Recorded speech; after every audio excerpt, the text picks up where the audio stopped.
Great. Good evening. Happy Fridays, everybody. Welcome to Brewskis with the Broskis with me, Steve and Marty. We are on the right night tonight, would you believe? Because we are not at Paul Smith this week. However, it was really good and we heard some funny stories and we've found some funny things out about people that we know as well. We'll not mention them on this podcast. Oh no, definitely. He was fantastic, Posh One. Like, Is Marty frozen? Your froze on mine as well. So I don't know whose it is that's frozen, but one's froze. Oh yeah, it's back to normal now.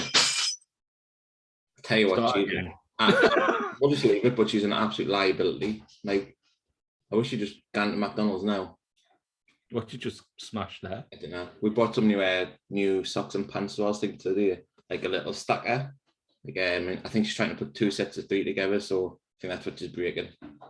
But yeah, as we said, welcome to another episode of Brewskis with the Broskis. We do have a few beers tonight. We do have a guest on the show, our good friend Nath. So once we've had a little chit chat, we'll get him in, and we will jump on Insta as well, just to sort of be on there as well. Nature's message just waiting for you. Let me know it. Let me in, mate. We've had a few retakes, few reruns of this. Aye, Christine is absolutely destroying your house by the sound. Like, look, I'm literally watching it. If I could turn the camera around and you could see it, it's worth millions, this video. Turn it around, let's see. My house is a mess behind this camera. You didn't kind of see that one. Oh, she didn't like it because the toilet roll was on the radiator in the video. When? Went in the bathroom when she was in the bath listening to the rave. Oh yeah. They had down the toilet rolls on the radiator. Yeah, the toilet roll holder from the one fell off when the kids had pulled off or something. So closest place possible on the radiator. Now better feel a nice bit of warm toilet paper wiping your backside. Oh, except if you had a curry. How better than a nice cold one. Cold one in the fridge. Freezer. Definitely keep it cool, 100%. But yeah, like I said, we've got a few beers to go on tonight, so might as well get Nath in and then start something. Yes. Yeah. Any introduction to Nath? Nath is an American footballer. He plays right, left tackle and defensive end for DC Presidents. He's originally from Sunderland, now lives in Bishop Auckland. He's had his wedding cancelled about 4 times. And he's like, I just want to get married. And then I heard that she's got a bit of money. And now I see why he wants to get married. And also, he's punching above his weight. So without further ado, Nathan Johnson. Here he is. Admit this boy into the air. Get him in. Good evening, Nath. You all right? Oh, connecting still to audio. Give it a second, mate. Tell you what is missing though. He supposedly got a Chad Johnson jersey in a frame. Like, I can't see any Chad Johnson jerseys in there. No, bastards. Has she stole it? Well, I kind of think she might have, to be very honest. So just an introduction to you, Nath. Tell us if this sounds about right. You are a right and left tackle for DC Friends and an emergency defensive end. Yeah. You're originally from Sunderland. You now live in Bishop. Your lass is worth a bit of money and you're punching. Is that about right? Yeah, kind of. I do think I played. I played defensive tackle once as well. To be fair, that would be the only other thing I might want to add there. Like, oh, and he's a Baltimore Ravens fan and an Alabama Crimson Tide fan. Yeah, and a Sunderland fan. Remember that for your troubles. But yeah, going to say we've got a few beats tonight, so we'll might as well start the cracking with the knacker and blast one here, and then we'll move on to Insta after. Is it just me or was Nathan froze on you? He was like grinning for ages, like. I think he's just happy to be on, and he just wanted to be on. He's happy to be on. Right, so Nathan, you're the guest. Choose one of the ones that you know that we both got, and we'll have that one first. Right, give us 2 seconds while I go get one. All right. He's had all this time. He hasn't even put them next Jesus to him. Christ. He's been in the green room for ages. Well, while we are waiting on Nath to bring us back the beer for us to try, we might as well do a cheap little plug while we wait. It's at the beginning of the show for once. So if you are listening to this or watching it, then do hit us a like, subscribe, comment on YouTube, Amazon, Apple, Spotify, the rest of the big guns. Fuck Android, as always. But yeah. If you can tell you just a guest. Why? I've got all the cans just lined up next to us. Yeah, see, they're just I can pick everyone up in one So hand. just one after the other, you know what I mean? Ching, ching, ching. They have to get up. The only time we get up was when I'm going for a piss. Right. And sometimes even tax a microphone with them. You've both got that one, haven't you? We have that one. Yeah. Right. Start with this one then, guys. Yeah, good enough. We actually like this one. We've had this one a few weeks ago, wasn't it? Yes. And it was pretty decent drink then, so Dean Ambrose, isn't it? Yeah, so we wasn't seeing it in the bag and I was like, oh, nice. He's just getting it, Annie. So yeah, again, we'll just show again for the cameras once more. This was a Dirty Deeds. It's a great looking little can. We pulled up so many different things from it last week. Not last week, sorry, the last time we did it. The can just class, like black can, all out to stick it, just fits it really well. And it just looks really well.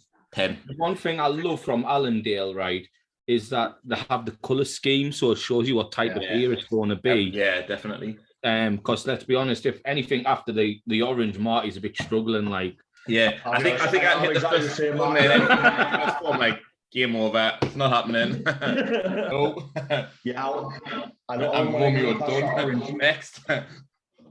But yeah, anything. Right, so Nath's fucking just gone on his own here, so let's get this fucking crap open. You know what I mean? He's already tanning in. All right, cheers, Nath. Cheers, man. He's absolutely shotgunning it from the can. Oh, another round. Absolutely solo rider. Well, I was worried, like, do I have to get like a fancy glass? So I thought, no, I'll just drink it out the can. I think I wish I didn't throw the board in on it. Oh, lads, I'm going to tell you what, this is the worst part I think I've ever had. However, the glass is quite big, so I was just trying to fill it, wasn't I?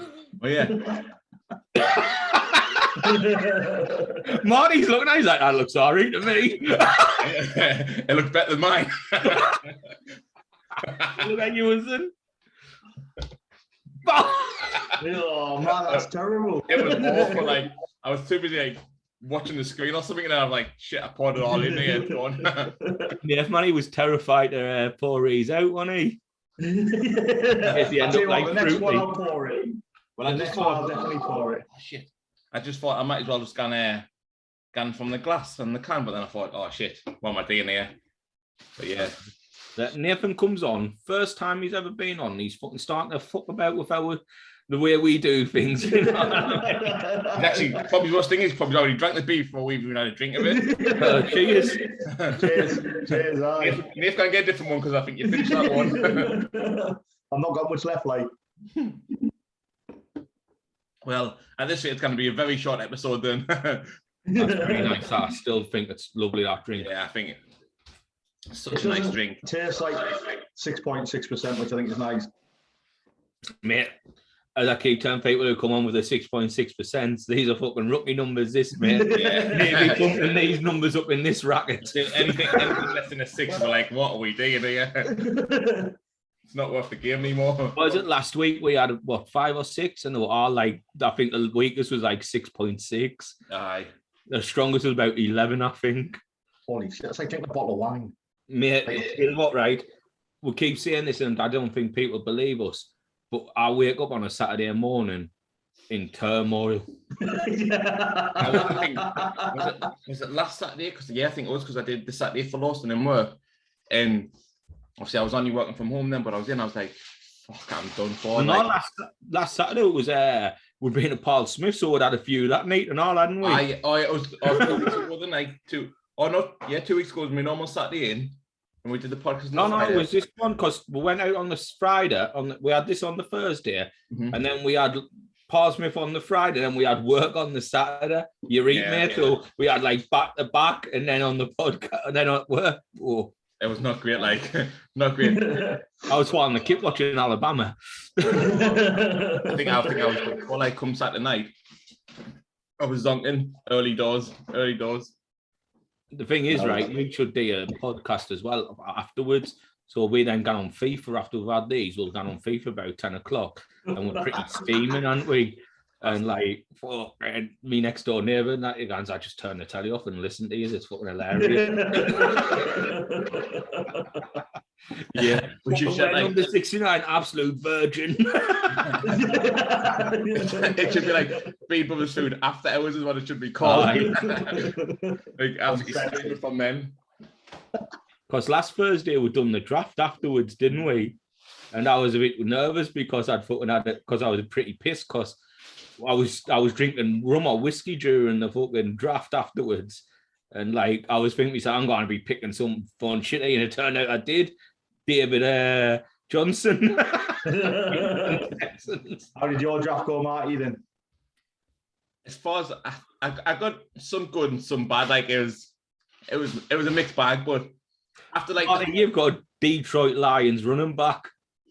DeAndre Swift. Aye. Yeah.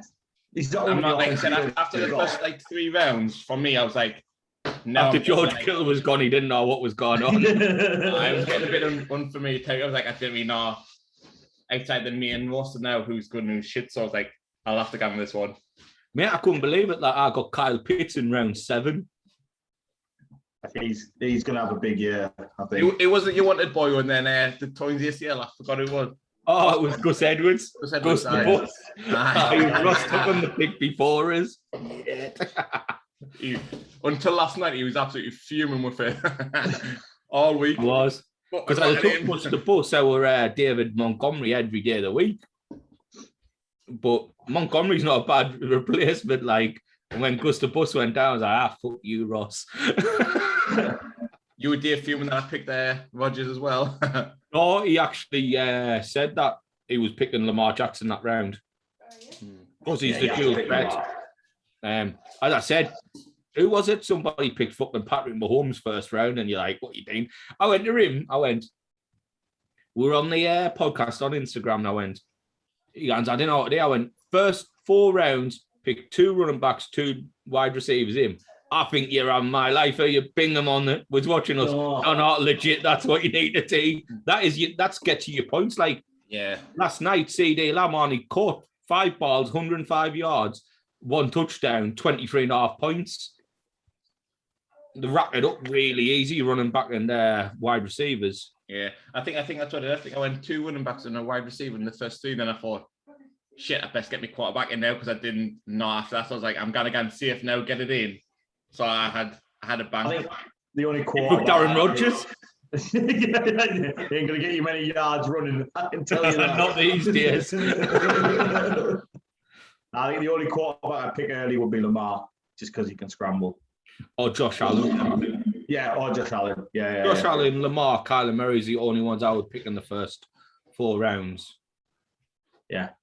If they were there. They were already gone. Mahomes was gone like fruity. He picked Kyler Murray in round 2, I think. Round 2 pick, yeah, round 2. Well, that's a bit early, that, mate. He's banging on them, wasn't he? It is when you got people like CD Lamb and that still sat on the board, being out of Amari Cooper. Oh, Marty, I see you were wide receiver, didn't have a very good game last night.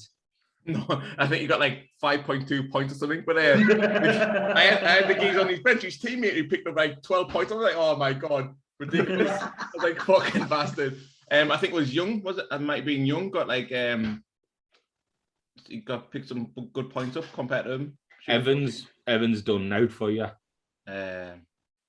He's just, to be honest though, he either has a big game or not. Like, he's not a everyone about solid contributors. He's not one of them, I don't think. Well, our Dave pulled an absolute worldie yesterday, didn't he? Left Antonio Brown on the bench. 28 points on the bench. That's minging, that loud. That is minging. I was laughing me head off. The one that was on the bench was Michael Gallup. Okay. 4 points from the bench, but obviously. Well, in reality, I think Evans on his day would get more points than Gallup in my eyes. So you probably done the right thing. But David left Antonio Brown on the bench, and I think you said that's a mistake. He was still playing well last season. But the problem is picking Tampa Bay wide receiver and tight end. They've got that many. Yeah, who's going to play in it? Like, who's going to get the workload? Like I said, Mike Evans, I think he only got targeted 3 times or something last night. I mean, it's hard to look past like the Brady Gronk connection and all that because he looks for him so much. It's ridiculous. Like everyone plays to a Gronk. He got 2 touchdowns, I think, on Thursday as well, didn't he? I had a guy I was playing, had him on the bench. Yeah. Oh. He's done all right with this, like. Good week. Just to hope Russell Wilson puts up numbers and points on Sunday now. I know I had Dak on the bench, so Lamar needs to get me at least 30 plus. Like, I think Lamar. The thing with Lamar is with the running backs going down as well. A few of them, I think Lamar's going to be a main runner for you. Like, so you don't have back. And we did just sign Murray. Like, I think I'd rather have Lamar running. But I've never seen someone so quick. Yeah, you can go mine, can't he? Bloody hell, he's like a rocket. Adams was my quarterback last year, done fuck all for us. Ate him. Right, so we've had that one before, so we won't rate it, but we'd like to see what you would rate it, Nath. Definitely. I'll give it a 7 out of 10. Oh, fucking hell, very mean with the bang average ballpark. That I know. Jesus. I mean, not to be but why? No. So like, I think it's nice. It's just, I don't know. I like a fruit beer a lot more. Do you know what I mean? So you look at New England, maybe not the one for you then. No, because it's always a bit more strong, sharper, isn't it? Yeah. More to the back of the foot, these ones. We had a one from Brew York a couple weeks ago called Katy Berry. Oh my God. That one turned your no, you had it, didn't you? Because you put in the group chat. Yes. Marty, I just bought the Survivor Series pack. Oh, mate, you're in some good drinks there. And I got the Katy Berry and the Katy Berry and the Juicy Forsyth one. Juicy Forsyth, yeah. That one, that was good. Both of them, like, they literally turn your face inside out. Like, oh my God, these drinks were fucking special. Like, well, we got the rhubarb Streisand. We enjoyed that one, didn't we? I like it was like the old rhubarb and custard sweets. Yeah, that's what it tasted like. It's a liquid version that's unbelievable. That sounds all right. That life. That'll be next on the list. It was really nice. Like we were saying, like last week, we were saying like Brew York at the minute, they're bringing some unbelievable drinks out. Like it's hard to look past them. They're bringing out drinks every week, and it's like, I'll have a go. I'm gonna have a go. Banger after banger. Mood Clan, you know what I mean? What a name. I think they've started selling in Morrison's as well, haven't they? We don't know. We get them usually from the website. Port Independent. Okay. Place in Sunderland. We're not a guy. Don't know that with discount code as well. So for viewers and followers, get them in there. As I was saying to Nath today, Marty, if he lived closer, would have been in his now. Been in there, you know what I mean? Ridiculous. I guess that's why I'm able to afford a shed bar. Well, I was talking to the wife earlier on, right? And I was saying, shit, one second. I keep knocking that off every time I plug this in. I was saying, you want to work with? I'm gonna have to get a shed for my podcast. When you wouldn't really get in the shed. I was like, I would. That's what I wanted for. I wanted just so I can do my podcast from in the shed. It's like my little sound booth. It's unreal, mate. Honestly, she sends me out here, and I'm like, that'd be happiest. I'd probably never be out over there. You've got a big TV, have you? I've got a TV, a recliner, and a couple of an optics, like a fridge and everything. I'm quite happy just been stuck here, like, to be honest. Yeah, that's what I said. That would be my setup. Like, what you need is one of them beer hawk things, the kegs. Oh, the kegs, yeah. Oh. He's fucked it. I think he's trying to move and he's fucked it, hasn't he? He's absolutely fucked it, yeah. I appreciate it. Oh, yeah, I mean, the better one than that, man. Yeah, no, there's one way to get the kegs about that big jar, like fucking. Oh, the Phillips one. Big draft one. That'll do the job for now, I suppose. Yeah. That'll do the job for now. But that's what you need to put on your. The Christmas list. That's what you need to put on your wish list. So I'll tell you, last for Christmas, I want this for the bar. I'm sure. What they call Tiny Rebel do the Tiny Rebel do them. They do like the key lime, the chocolate club. So many good ones on the kegs. Aye. I think you get more choice in the subs. Yeah, I think the advantage to the subs is the actual sub is cheaper than the kegs. You know what I mean? But, I think you get more out the keg though. Yeah, you do. I think you can get about 3 pints out of the sub at a push, and a lot of it's head, like at the start. I'm terrible at pouring a pint, like. So fruity. I was like, I'm still gonna crack this joke. It was gone, but I was like, I'm cracking it still. But yeah. Right, so that's me done. Nate's done. Well, Nate was done. Oh, you can choose the next one. What do you want to go for? Are we all got the same? Yes, except for the Schaffenhofer. Oh, cool. I'll go Cannonball. Cannonball. Indian Pale Ale. Green and black can. Love the can, to be honest. Although it's nothing special, but it's quite an appealing can. Full can. I'm sure we've had a Magic Rock brewing before, haven't we? Oh, no. I think the logo just looks like that. The Vault City. Now, the mystery drink one from Little Shop, which was ridiculously minging. Like, oh well, this is vegan. It says, where is it? Well, I've just had it a second ago. Registered by the Vegan Society. It is. There you go. All right, interesting. Not like vegan coming on in a couple of weeks. Yeah, well, well, we might as well mention it now because it's obviously today is National Suicide Prevention Day, and obviously we've always said from quite a run off now that we'll listen anyway if anybody needs to come and talk about mental health problems, like man or woman. Like, is Nath there? Is he? No, you're there. Like I'm pointing I'm joking. But like, obviously, they'll be talking to me, not Steve, because Steve's. Unless he's got these phony sudden somebody's offering a freebie, then he's getting no deal with it. And that's the truth. But I never gave my address the other day when they were sending us a freebie. No, I left it for you. I left it wide open for you not to get in there too.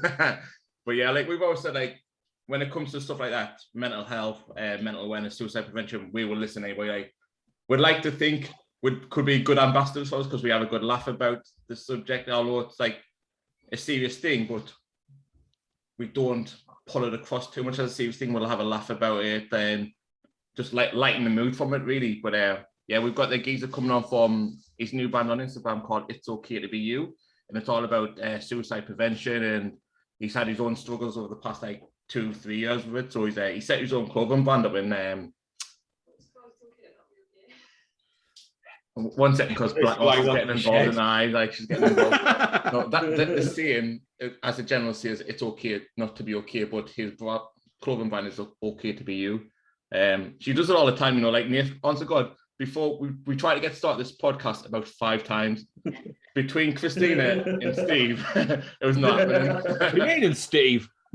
I wasn't the one smashing glasses in the house. But you were chatting over it and all, you were having the conversation with her about whatever she was doing. I was like, should we just start again then? But yeah. You went, didn't speak, I'm starting the podcast. Martin, we're going to check that message. Literally, I was in the middle of saying, welcome to Brewskis, and I was like, start again. But yeah, well, like I said, for the next like 4 weeks, tonight and crew, we've got a jam-packed like guest every week. So tonight, we're obviously with you on. Next week, we'll be at the restaurant tomorrow, so we have them reviewing the show next week. The week after, we have It's Okay to Be You. And then the week after, we have Batch 95, a beer company who are kindly sending us some beers over, so we can do it for them. Oh, nice. Yeah, nice guys. All about. Free beers. Yeah. Nothing wrong with some free beer. We take the free beers all day. Mate, so Marty, National Suicide Prevention Day, and the guy goes, I'm a vegan, so like get some vegan friendly. Marty, well, we'll just be drinking water, will we? Nailed him. Sorry, we'll get water. Get water. Absolutely murking the bloke. I mean, he seems actually a really good bloke and all. Like, obviously, knocking up some posters and stuff from like to promoters. Like, oh well, Christian's like, maybe you can design our next T-shirt. Then we're from being a graphic designer. We're looking for some new merch, so we'll get him to design it. Well, I was going off and Nath the job of young Jamie, but today, guys, I didn't even know how to use Instagram, so he's not filling that position. Honestly, I'm terrible, lads. Like, I can just about work around Facebook. It's. So can we literally wing it every week, to be honest. Yeah, we call ourselves Brewskis and Broskis Unfiltered, and that's only because we deny it to edit. That's the reason we do it all in one take. That's it. Romy, you're done. That's true. Oh, man. Right, let's crack the next one open. Think magic, drink magic. Marty was at Magic on Tuesday, weren't you? Yeah, I was at Darren Brown. Fantastic. Darren Brown showed how we couldn't hide his cock in Marty's arse. It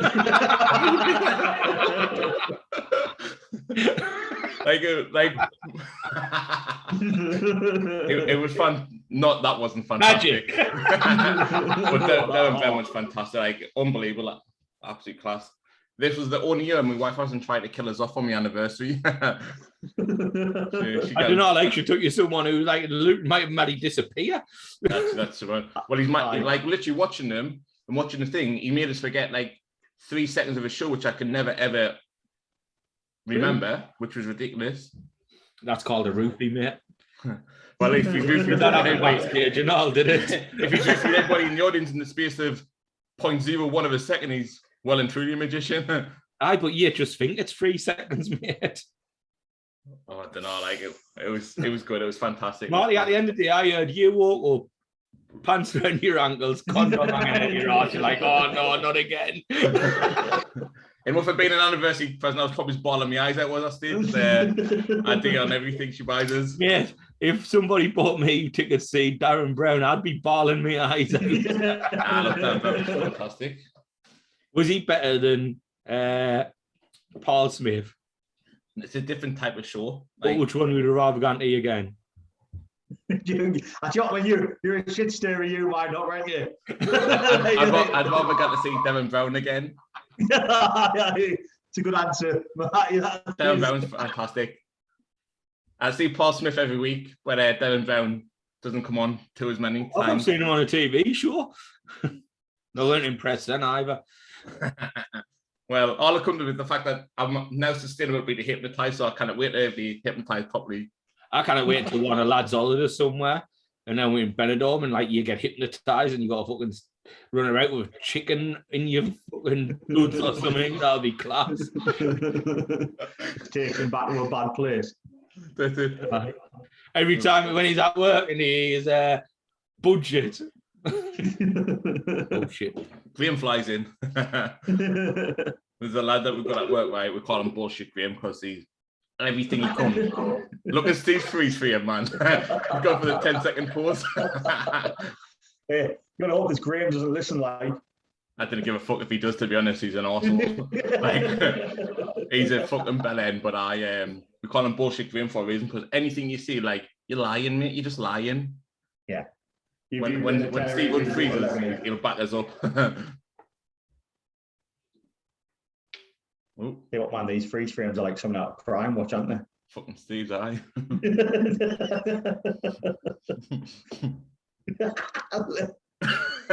It's like an eye shift once in a while, isn't it? He looks like maybe what Conor McGregor will look like in 40 years' time when he's packed in the fight and he's like, I've had enough. I can hear you now.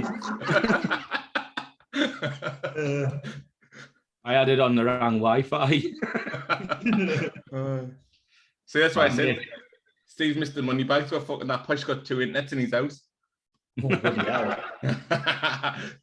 He's only got a fucking 1-bedroom house, 2-bedroom house, got 2 inlets in.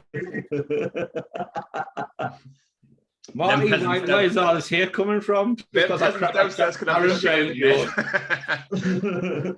Hey? What are you saying? Did you say I've got shit internet? No, I said them peasants downstairs can have the shit internet. You take the good internet upstairs. Damn right. It's just a, what's it called? A Wi-Fi booster. I just forget it. This MacBook automatically loads onto just the Wi-Fi itself. So I keep forgetting I've got to put on the Wi-Fi booster. Story of my life. Well, let's smash this one in then. So, Cannonball, Indy Imperial. Has Nath poured it, has he? I'm going to go get a glass 2 seconds. Absolute liability, isn't it? Get the rest of your beers while you're there and all. No, not the worst pause today on this one, so I'll take that. Different shaped glass in it. I love it every time. Every time. Hey, I tell you what, I can't wait for fucking Black Horse to go and get this food. I'm starving. Yeah, fucking big, fucking fat lad, aren't you? I know. But after we went to Churches today, we were going, I don't know where we're going, back to somewhere. Matalan.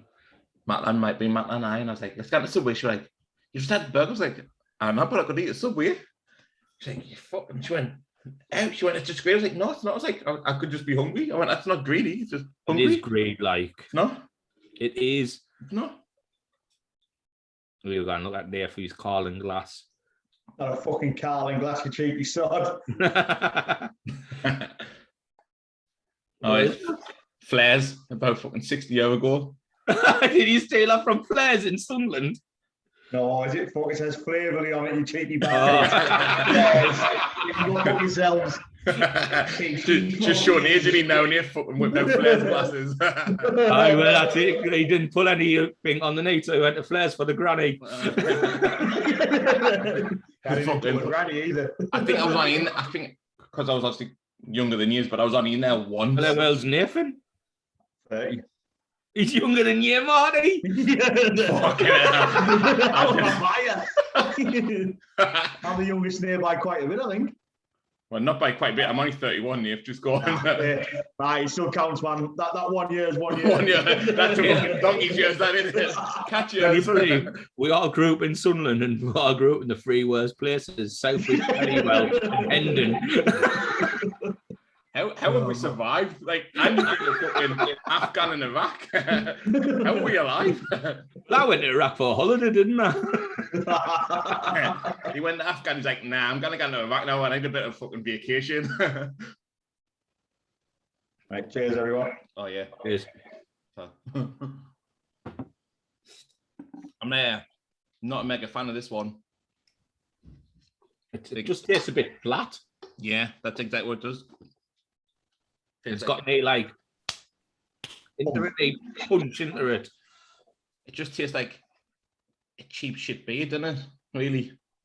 Yeah, I'm not a major fan of it either. Like, No, me neither. It's a letdown from the can and all because the can is pulling out some good scores, but pardon me. Everything else about it's shit. Whack. It's like dishwater, isn't it? Really, it's not good. I don't think it's as bad as that one that we got from Vegas. From Vegas? The purple can one.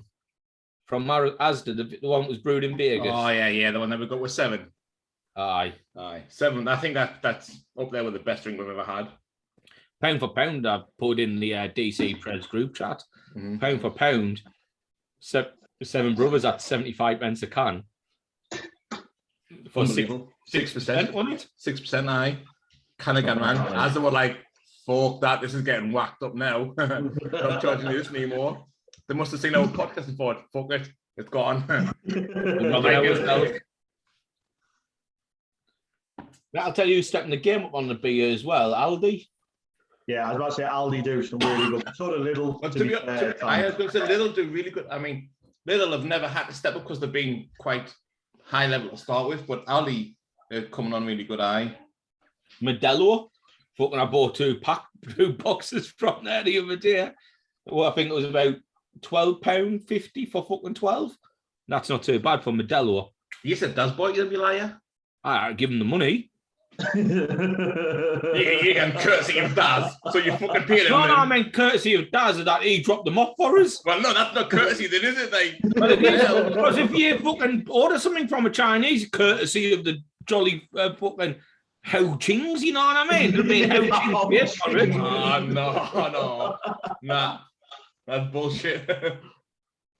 Now, I think from Lidl, like a bubblegum flavoured beer from there before. I don't know if you've tried it. We haven't. I don't think we've never had a bubblegum flavoured beer. It was. Fucking, I want to try that, fucker. It was from Ring Spun or something like that. Or like something along them lines, and it Ring sting. I did. Fucking hell. They could have chosen the name carefully, couldn't they? Like, but it was all right, but it was sickly.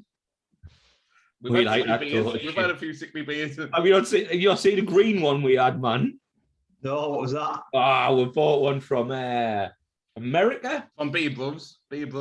On Beer Bros, aye. And it came in like the picture that was on was like it looked like a white milkshake, didn't it? Yeah. And we're like, oh, well, I know what it is. Open the can, took the smell. Oh, it smelled lovely.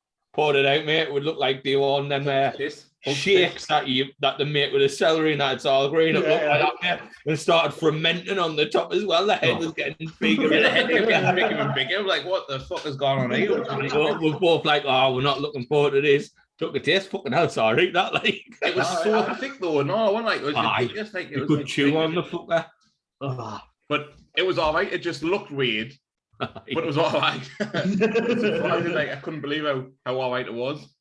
Like when it opened and it was just green, I was like, "It doesn't look good." This like, nah. What have I done? It was weird as fuck. It really was. Well, I enjoyed it, but mate, we've had some fucking absolute Bobby Dazzlers on here. We've had some motors, we've had some bangers, like. You've had some really bad as well, I'm assuming. We've had some really bad beers, aye. No, comes with the territory now, doesn't it? Like it's like it is what it is. Like when you went to the shops the other day, you must have been thinking, I wouldn't know how many of them had these. Like when the first one you sent, Dirty Deeds had it. It was like when we were in church today, she passes the beer list, and I was going to Black. I was going, we've had that. I'd like to try that one. We've had that. Me, I think we'd had 13 on there. I think there's only about 20 beers. This is the 14. Aye, that was the one I looked at. Like the geezer ordered that one after us. I was like, that looks alright. That beer actually. Have you had it before? Not. No, but the geezer in church he's ordered this today, and I was like, oh, I wish I'd got that one instead. It's lush. Like when I say it's not very strong, but it's really fucking nice. I think it's 2.5%. Oh, it is only 2.5%. Juice this in it? Fucking hell. This is Sunday League refreshment. Get these in. I didn't read that. I just saw the. I thought, oh, looks all right. I'll get it. I didn't read the power of it. No, that's fucking rookie numbers. Well, in 2 weeks' time when we play Steam. Half-time drinks. I just chucking them out. Yes. Yeah, you might need to play through the pain. I might help. I said, with my shoulder, like, I know I'm going to need surgery and it's all right now, but for the last game, I'm just going to go for it. I'm going. Like, I don't care. That's it. I know a few lads that walk around with a couple of injuries, like. Oh, sharp lads. I forget about it at times, and I'll have a big stretch. And I'm like, oh, my shoulder, this fucking feels like it's falling off. Like, oh, absolutely horrible it is. Mine is when you, do you know when you stretch when you're in bed? Yeah. I stretch and I'm like, oh, stretch. It's brutal, like, it's absolutely horrible. It was on its worst day today. It was fucking killing us today. Oh, no. Horrible ACL injuries. Like, when he got surgery, Hopper? Well, when I had my MRI, just waiting for them to get back. I'm hoping in the next few weeks, like. I think you're the second person to have it, isn't it? I think Gary's got it as well, the same. Gary Parker? Yeah. Has he done these, has he? I think so, yeah. I think he's got surgery planned in. Honestly, knee braces. playing offensive line for DC. All the fucking offensive line with the fucking Stone Cold Grace on the knees as well, didn't he? He did his as well, aye. He's all you got to do is just like play offensive line and you're getting an MRI for free. Free MRI with every snap. That is absolutely fantastic. That. Oh, fucking hell! You could have ran off that, you divvy. Fucking Derby Birmingham shite game. And then it is. Aye. I think Derby will struggle like this year. I know everybody knows they're going to struggle, but I think Ruby's got maybe too much of a job on his hand there. Like too big of a job. We've got no money. He's not even a manager. Let's be honest. He's like another one of these failed ex-players that's become a manager. The name that did, isn't it? Just the name the man's club, yeah. Kind of think the same with Vieira with Palace. That's 100% true. Like, nah, like Vieira's a fan. He should not spoil his name by going into management. Like, didn't do it. Well, it's a bit like Henri. He tried it and he was shocking and all, wasn't he? Look at fucking Shearer, went into management. First couple of years, managed Newcastle, relegated. Dickhead. Fucking best manager ever. Yeah, the best thing he's ever done. Relegated the Mags. I had a hero, sent them down. Well, second best thing you ever done. First best thing being on the end of Arcus tackle. What a guy. Yes. Love it. best day of my life, that. When I went to see Julio, he was doing a talk. And one of the questions was, just weren't even questions, like, Julio, I just want to thank you for ending Shearer's career. Yes. Oh, it's been, like I said, I've told you a few times, like, when Arcus signed for Willow Pond for Sunday League, we played the Willow Pond in the friendly the week before. And like he would have been playing against me, like position-wise. Like, I wish it was next week just for him to skin us. I don't care. Like, I'd been happy being skinned. Like, just for it to say it. Like, one of all-time great players for Sunderland, done his big style. Yeah. It's like up there with scoring a hat at the stadium. It would have been the best days of my life. My greatest moment being a Sunderland fan is when I met Lee Cattermole. Was it really? So I was at the Sunderland Till I Die premiere at the Empire, right? And how was that training as well? How was that training? Me and Chiz fucking wangled our way into the VIP, didn't we? Right. Nice. Just followed fucking Methrin in. Methrin got us in. I've always liked Methrin. I've always liked him. Thinking when they're done, cow, just followed him in. Fucking walk in. Yeah, with him, where's your bands? What bands? Right, just got it. So we're sitting up there with all the fucking players and everything. And afterwards, it was like in the barn. Cattermole walks out. I'm like, oh, Lee, can I get a picture with you? And I didn't really like that picture. Look, mate, I'm not gonna lie to you. My mate's best player, and he loves it a bit. And if I get a picture of you, I'm gonna send it to him and wind him up his heart. I win. I've got footy training, running about like a picture mesh on my iWatch. Picture mesh with big hops. Fuck, can I look at this now? Obviously, you can't see it. Finish training, absolutely knackered, dying. Look at it, you fucking arsehole. It was the second time, like, I've told this story. I like my dog, taxi driver, so he was he does quite a lot of jobs for like footballers. He's really good friends with a lad who like owns security and like has the Roker Rough House. So he's like really like well like fella, and he's like. And I messaged me Darcy and look, Lee, come pick us up from Bolden, East Bolden. And he went, I've got a job on that, really can I come? He's like, I've got Cattermole, like he's absolutely off his fucking tits. He went, I need a lift. He went, Lee was like, I'll be there 2 minutes. From walking East Bolden in 5 minutes, he went, I was gone. I was like, Needcock could catch me that night. He was like, Cattermole in the back of the car, steaming off his fucking lips, right? And my dad was like this. Oh, Cattermole was like, and they couldn't clue what he was doing. I think I've still got it on my phone. Marty still hasn't seen him. I still haven't seen him. Couldn't believe it.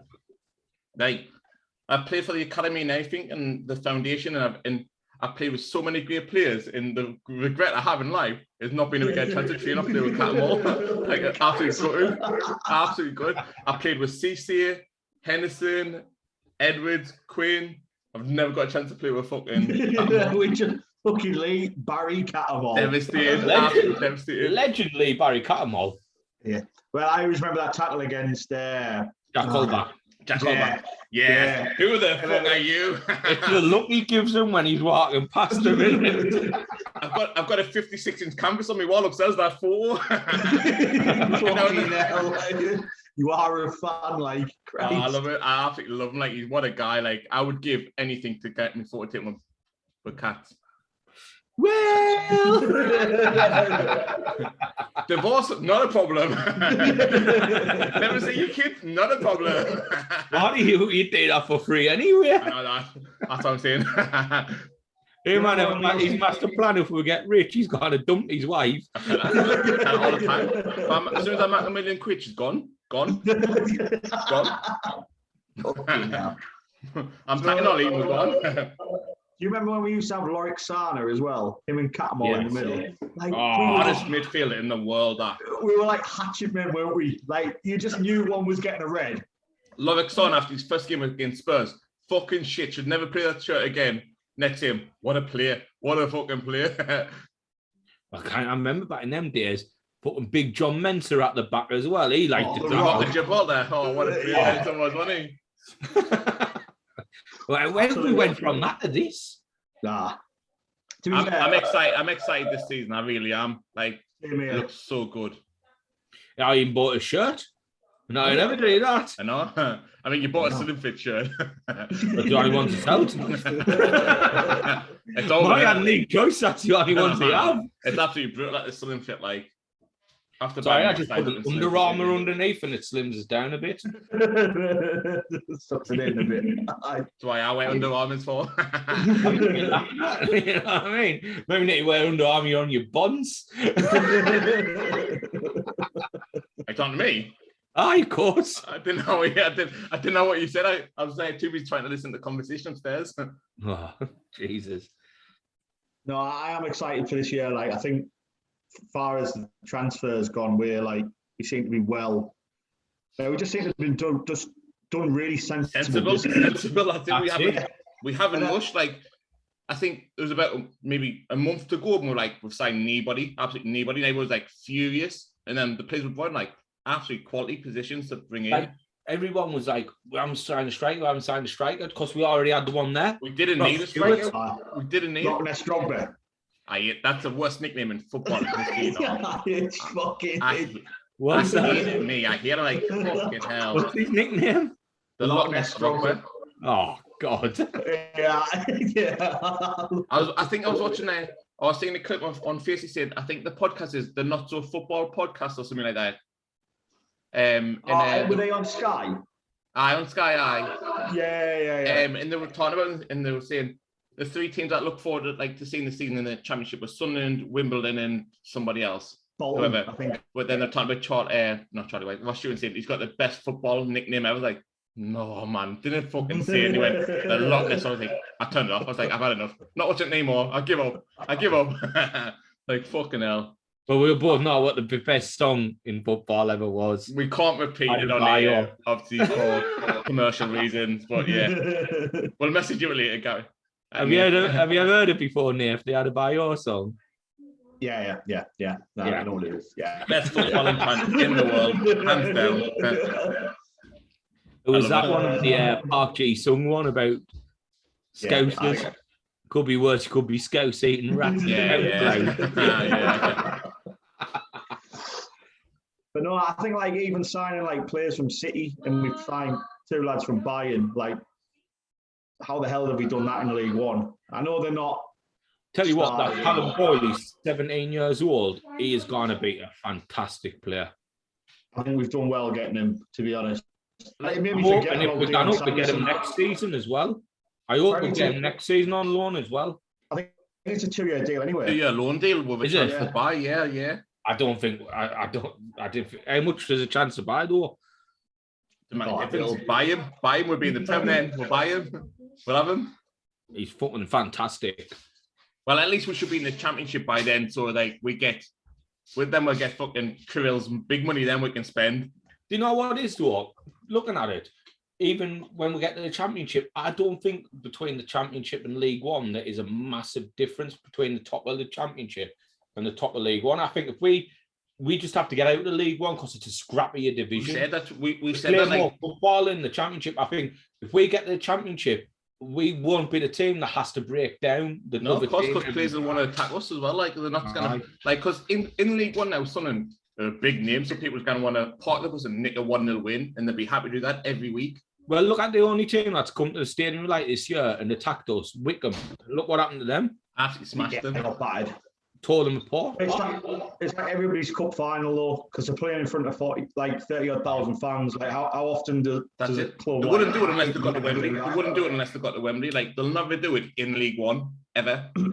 No, I mean, I was looking at our attendance. It's like it's higher than like half the Premier League. It's mental. I think in game week 1, I think I looked and I seen there was only 6 games that had higher attendance than us, which was obviously like Liverpool, City, Chelsea, etc. Like, it's ridiculous, absolutely ridiculous. Couldn't believe it. That's it. I think we've got to be really good because it's not just it's a quality sign like that's Cirkin or whatever at the back. He might have had a couple of rugby games, but he hasn't played a game of football in like a year. Did? Yeah. You know what I mean? He's Also, got his bearings. If Mourinho rated him, like this, he's obviously got something about him. Like he cannot be poor. Yeah. I think when you get players from like you said, like Chelsea and City and Spurs, like, even though they're only development players, like, or like second string, like, they're good enough to be there. Like, they see it in them, so they're not like shite. Mm-hmm. I mean, like Deion Sanderson last year, I thought Fantastic. he was. I'd have broke the bank to sign him this season. I'd have broke the bank to sign him. I was gutted we didn't actually sign him, but then when we got this Doyle, it kind of made me forget about him. I think that Callum played that well. Like he's. I would imagine having both of them. Oh, would have been immense. Do you know who I'm quite shocked and impressed with? Is Carl Winchester at right back. Yeah. Winchester. But supposedly he was all right back before he got converted to a midfielder. Marty's doesn't. He's shitting his head. He doesn't like Winchester. Not a fan like that, you know. I think not as a right back. I think when he's played through the middle of the season, he's been all right. So I just don't know. Well, I watch the games on the TV here at the stadium, so it's a bit different. But when you watch him on telly, man, he's fucking positioning, and that's brilliant. I might only see him like once in a blue moon, and so it's weird, but he's a good, like, he's come on good for us this season, so I can't really see a bad form. The thing is, like, when we never go right back, no, like Winchester playing at right back, I think he's fine playing there. I'd rather have him there than Luke O'Nien, and have Luke O'Nien in the centre midfield. 100%. I was having the conversation with the other day, said that when our middle is fully fit, Luke O'Nien not getting the squad. I was like, you're wrong. You're wrong. The middle of the park gets built around Luke O'Nien. I don't know, because I didn't know what it is, right? That Corey Evans is a great holding midfielder, and Dan Neal's got that passing him. And Embel, I like that Dan Neal a lot. Dan Neal has been fantastic. Same as the kid with the fucking light hair. What's he called? Pritchard. Fantastic game. Absolutely fantastic. How the fuck did we manage to get him? Different level in this league. Like, fantastic. Don't worry about his fitness though. I think he's another one where, like, if he can keep him fit, he'll be immense. But it's just making sure he stays. Like, if he's fit, you don't need Gooch and McGeady in the squad. You don't need Gooch. Desperate to get Gooch out. I mean, we've got nothing against Gooch, but we don't really. I didn't like him. I'm just kind of Lyndon Gooch. Oh, what a save! Fucking hell. Unbelievable, Jeff! 1-0. 1-0 Burnham. Stop Right, so what happened was, I think the Derby defenders fucked right up here, trying to play a ball across the back. Never gone across the back. Never gone across the back. It got intercepted by the Birmingham player, who tries to round the keeper, but the keeper does really well, stays on his feet. And then he tries to slot it under him, but the keeper gets there and blocks it. But it comes back to the defender, the striker, and then he crosses it. And like Hogan's at the back post and just hooks it into the far corner. Oh, that is criminal. Right, so he tried to go across it. He tried to go across the back foot to his centre half and put it in behind the centre half. And then the striker, Jukovic, just got onto it. Keeper made a fantastic save, dinked it into the box. I didn't know what that number 6 is doing. He just stood ball watching. Derby, that was Derby County's just absolutely their goalkeeper. I would be fuming if I was their keeper. That is absolutely. Sounds like a bit like something I watched the other night when I watched Ollie play footy. Like, so me boy, like he's 8, plays for the under 9s, and he had his last friendly last night before his first league game on Saturday, and he plays defence, so it hit the play like a 2-3-2 or something, whatever formation is, but 2 centre defenders. So Ollie, the ball gets lashed from their corner all the way down the pitch, and he's standing being last defender. It's like, Ollie, control the ball before you do anything. So he controls the ball, gets it up. Defenders come running back to me, pass it to his defender across the box on like 5-6 yards away, but like comfortable pass. The other defender gets the ball, stand there, looking about for fucking Christmas, I think. Somebody comes running. Like, I'll tell you, it was Jake. It was a cousin. So fucking Jake just kicks the ball nowhere. The player nicks in, scores a goal. Jake had only come off the bench 30 seconds ago. Went, Jake, get off. I was like, get up there. I was like, that could have been Ollie. I was like, fucking hell, that was Ollie. But I was like, Ollie, control the ball before you pass it. Controls the ball well, pass the ball, and Jake fucking get off. I was like, but then Ollie fucking the corner come in, like they were defending the corner. Oh, this is a beauty. Corner gets whipped in, goes over Ollie's head, he turns around, hits the post, comes back off Ollie, guns back to the goal. Somebody clears off the line, hits the play, then guns. Then I was like, you lucky boy, Ollie, because if you've got a no goal like you coming off and all. But the most thing I said, I've told you to say that I was feeling like he pulled out a challenge like on the halfway line. Like, I mean, to be honest, like my son, he's only about maybe 3 2 stone piss wet through. Like he looks like a milky market. I think he's like this can. Like he's got nothing to him. And there was a lad, Steve size, 9-year-old, run at him. And I was like, and I just said, I was like, he's gonna fucking smash me. And all he goes, no. I was like, yes, my boy. I was like, yeah. But then you were fuming afterwards. He got back and he obviously mad the tackle. I was like, you little fucking bitch, and run out there with that tackle. I went to town in the car. Chris Ingans, need to come. Like, no, it's like, Ollie, I'll let you off because it's only friendly. But in the league on Saturday, if you do that, I'm bringing you off and you're getting grounded. Like I tell my son and my daughter now, if they ever pull in a tackle in a match, they're getting grounded, and they know as well. So you came on the camera early before we came, and I was like, Ollie, I heard you had a bit of a mare on Thursday. I didn't want to talk about it. Like he knows, like, because he takes, like, when after the match and after training, I'll give him, the coach will give him their feedback. But when we're in the car, I'm like, and I'll go to town if he's had a shit game. I'll tell him he's been poor. But when he's had good, I'll praise him really well for it. And he takes it all in. And obviously, I had a good. I mean, we were quite upset because they lost. They were winning one with 20 quid at McDonald's. Fuck no. It's popped up my phone. They're winning 1-0 at half time and then lost 4-1 at the end of the match. She best have got all my fucking squad there. Mate, it doesn't sound like 20 quid at McDonald's is not a lot of food. I know that. She best have had, if she hasn't got my big she's getting something for her and 3 kids. If that's the case, I'm more. And none of you kids get Happy Meals. You give yourself. I mean, I'd rather pay the extra 2 quid getting the fucking big meal rather than a Happy Meal. I'm gonna get a toy. Fuck the toy. They've got plenty. They need any toys. They've got fucking iPads. Try on the phone. Have you getting me anything? Because I think you ordered me about 11 quid for you. No, I am. Big tasty with bacon, extra portion of fries, and the fucking mozzarella dippers. Like, I'll accept if she's got the big tasty, but if she hasn't got me, if she doesn't bring me mozzarella dippers in, but she's got the big tasty, I'll let her off. But if I get an out, especially when it's coming from your card and all. I'm ending this podcast if I get any food in your mind. I'm just giving you a 10-minute warning. Please, no food. Please, no food. I'm ordering some squad on the air. You've already been out for food today, you get. So I'm hungry now. It's like 8:30. So what I had tonight, Nate, was I put some chips in the oven, got them out and put them in the frying pan. But I'd already seared a steak, cut that into bits, flung it on top of the chips, onion, peppers, cheese, salt and pepper on top, and put it back under the grill for 5 minutes.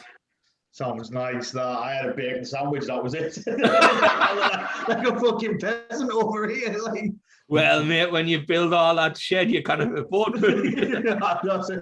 I've had to save up to buy these beers. Like I said, when Steve's fucking balling like he is, you know, he'll have steak every night. Like, it's how it is. He's going serving it in the kitchen, cooking it for him and all. Jeez. Marty can fucking big iron look. Fucking hell. Nate's the most well off here. His lass is rich. Yeah, I'm definitely not the most well off speaking he used to here. Like, I hope he's aiming that at you because I'm fucking on the arse, mate. I'm on me on the arse. You know, right? Who can just afford to go out and buy a 500 quid PlayStation 5 at a whim? I think that's on you.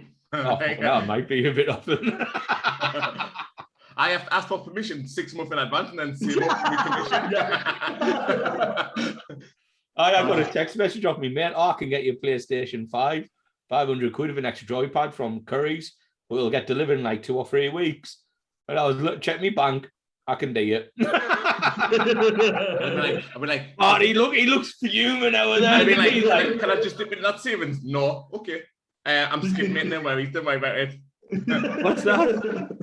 I'll be like, can I dip in that savings? No, okay, I'm skipping. I can't afford it, mate. I haven't got the money. That's ridiculous. Like, I hate the fact that now for the past, like, I don't know, 15 years I've supported Christina and the family's relied on me, and now they're even Christina makes more money than me. I'm like, fucking wangers. You're not even letting them become part-time. I tell her. I like did that for years and years. Like for the past like 4 years, I was saying when my wife comes to qualified midwife, I'm going part-time. I'm going for it. I'm doing it. And then obviously the pandemic hit. She qualified as the pandemic hit. It's like maybe I can't really go part-time, but now we're like, can I go part-time? No. Oh, all right then. No, never mind. But look, when I'm not the breadwinner anymore, I've got to do what I'm told, innit?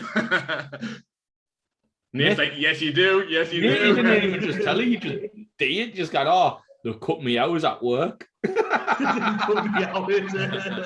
man.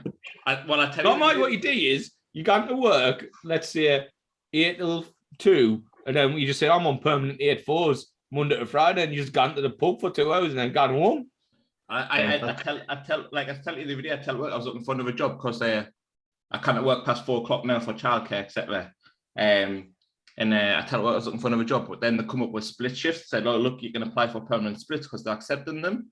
So it's like what, maybe 8 till 12 and then 4 till 8, and it's an extra like $3,000 a year more, something like that. So mate, that still doesn't help you because you got to need childcare after 4. No, it does because Tice was saying, but when you probably not be able to see your kind of date because you can't do like the 4 till 8 part in the office. But we went between me, you, and Rand.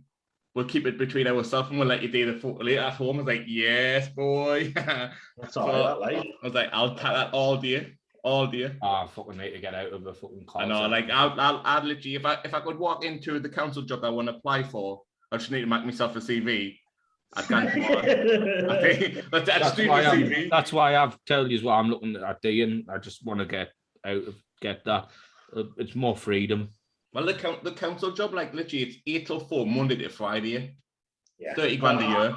I'll take that all day long. Monday to Thursday, and then 8 till 1:30 on a Friday. Any jobs at your place, Nath? Heard you got around the world. I've been to one fucking place. I was the dream. So the dream. You get to travel with this job, Nath. Get in. People's gone to America everywhere. Where you gone? France 2 days. Actually sell a pipe dream there. I've been there fucking 6 years. I've been one place. Oh, honestly. I was going to say who was up, but I think we're all right for now. Don't worry about it. Yeah, I'll get a job there. Right, Steve, you gone to New York for 2 months. Cha-ching. It's like, I fucking hate him. Right, it's my turn, isn't it? So I can only really go for this one. Pineapple milkshake. Lovely. Good enough. I've just been speaking and chatting away. I've been smashing in the dragon suit. This is some good stuff, this, like 7.5%, £3. Ooh, whopper. Never had it. What is it? It's like an energy drink, but in a beer format. Right. Dragon's Fuck, I didn't like energy drinks that much. They do some really good flavours. This one's called Venom. What? Brutalist. Strong. It's really good. Like for £3, They've got about 10 different flavors. The best one by far is the cola. It just tastes like a cola ice pop. Oh, unbelievable. Enjoy smelling that one, boys. What about the can? Because I think the can. I like the can. Best looking can. The sheep in it. Decent, like a goat or something in it. It's a sheep because I think it's Black Sheep Breweries. Where? Oh yeah, Black Sheep. Yeah. That smells class. That. Ooh. That's been my favourite can, like, look-wise. It just smells like milk.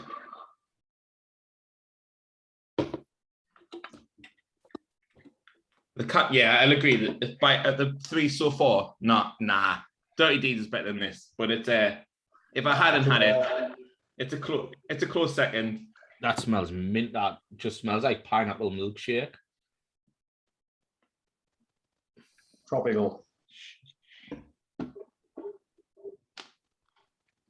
Oh, lift that back up again, Marty. Let's see that heat on that again. Come on, lift it up. Is he pretending he's froze? Yeah, it was. Lift it up. It was meh. Rudy! It was a meh. Like it was a meh. That's even, it was worse than that because he's like waited for it to flatten a bit, hasn't he? It was there. It was all. That's all Yeah, it was. I couldn't believe you tried to mad out like you were frozen. It worked for a second. Yeah, he's like, eyes are still moving. Like, what are you doing? I could have got away with one for the pesky kids. Hey, cheers, I boys. didn't like the smell of it, me. I really don't. Oh no. I like that, to be honest. Oh, that's fantastic. That. I really like that. Yeah, I'm glad the taste better than the smell. Fantastic. That. Yeah, I'm a fan of that, definitely. I like You could the drink them for lactose fun, couldn't you? You could aftertaste. drink them for fun. Yeah. Oh, dangerous one. This one, isn't it?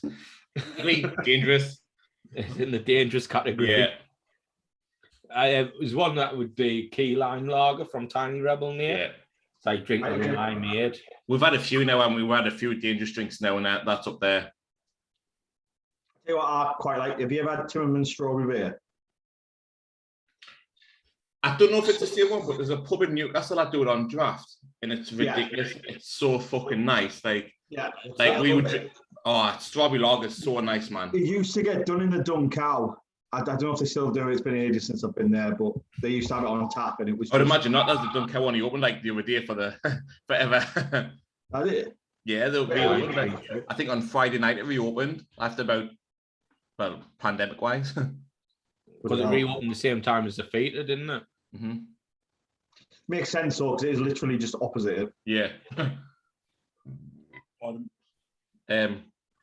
I think this is fantastic. Really nice, yeah. I'm a big fan of this. Like, yeah, I'm fucking. This anticipation is building. I hope she's got my fucking squad. Is that Black Sheep Brewery?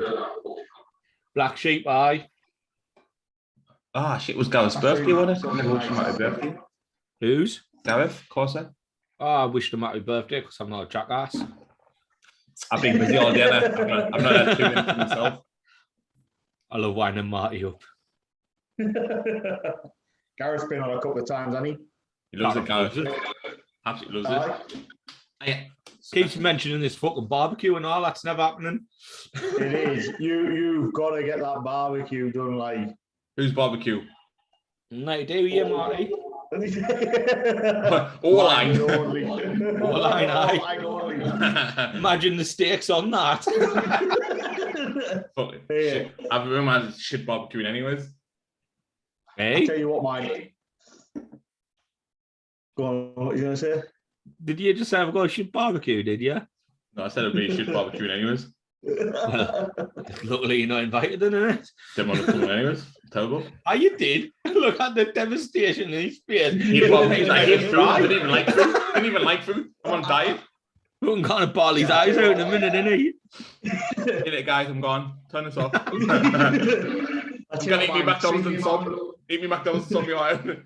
I hope you haven't brought one in. Brings in the big tasty box. You open, there's a note in there. Just wow. I would get out and I'd brick every window in the car. Every window. Slash every tyre.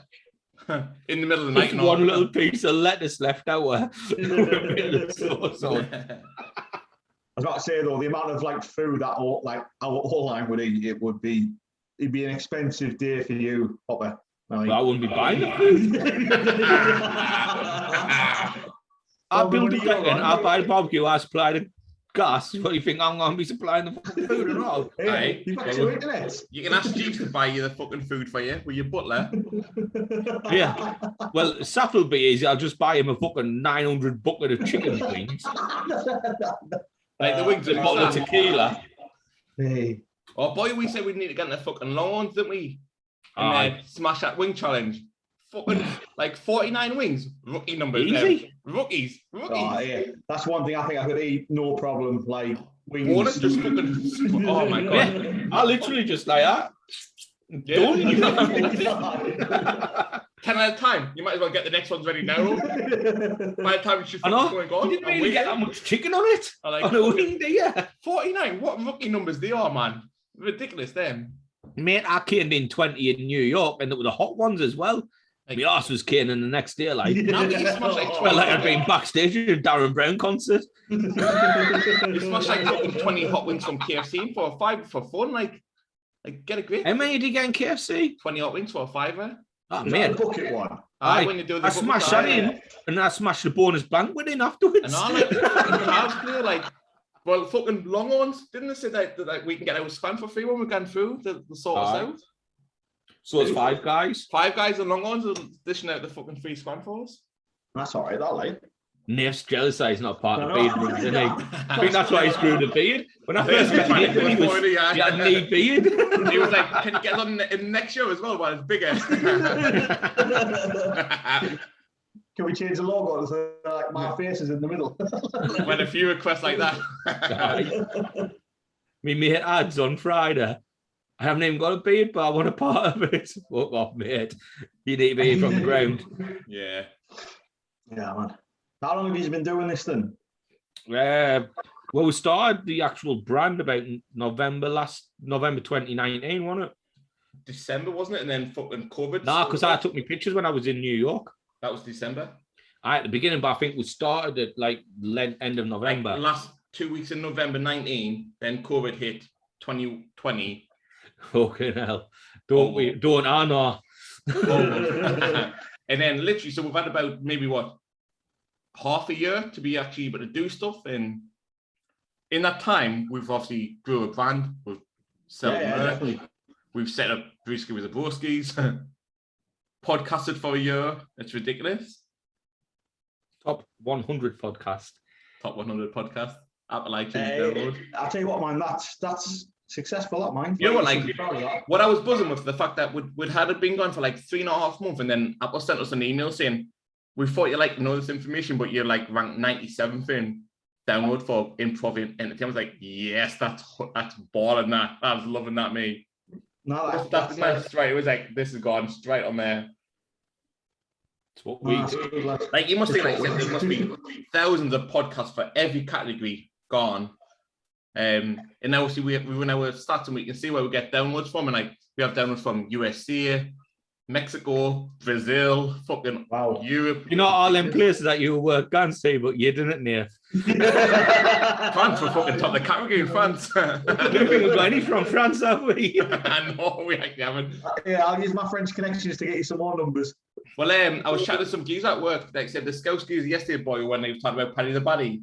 Like, it's gone, I was like, like we literally chat about, like, we have a beer, we chat shite about podcast, like, and we're just chatting, like, did you see the podcast? Like, he's like, what's it called? Like, so I tell him, like, I'm gonna have to check it all out, and I love it. He went, I don't even listen to any playlists, like music, where I just listen to podcasts for everything I'm doing. It's a podcast. If I'm going on a run, it's a podcast. If I'm going to the gym, it's a podcast. Working, it's a podcast. When I'm gonna get involved in you in your mates, I'm like, you've got something in me. I was like, we really have. That's it. Chat shit. Drink beer. Get a beer. Drunk. What is not to like? That is like, that's your lad banter that you miss from going to the pub. That's what we do. That's why we started this, because to have the banter with people because we couldn't get into the pub. That's it. Well, like I said, I know we've gone over this a few times now, but we put, like I said, we polled it, saying, what do you want to see from us? Some people said a podcast, because 45 minutes on Insta was not enough. So we podcasted, like, it was like the entertainment that people needed from not being able to go out when we're in, like, lockdown 1 and lockdown 3 to 5 to whatever. Well, lockdown 7.0 was coming up, innit? That's it, that firecracker, whatever it's called, innit? The fucking the kids' holidays. Well, lock ourselves down to flatten the curve. Again. Look, I don't know how way you stand on the sniff, but me and Steve just didn't believe in it at all. Like, it's fucking. I'm getting to the point now where I just think, like, look, I just want to get on with it. Like, whatever it is now. It's like the flu for me now. Let's just crack on. Yeah, Nath got duped into double vaccination, didn't he? Oh, you had the snake oil? No, so I wanted to get married in Italy. So I'd had me double vaccination to ensure I could go. Turns out Chewy weren't flying. So I've got double jabbed and fucking can't go. Getting married in Sedgefield. He's not concentrating, mate. Food's come through the door. No, and the worst thing is, she's peeled me fucking Monopoly stickers off. That's the best thing about it. Obviously, I clearly never won because Christina, no, come back. I want that one that hasn't been peeled off. No. You fucking daft cow, that was mine. I'm going to dump her. She didn't get you a drink, did she? I think that's all. I've got to drink knee food.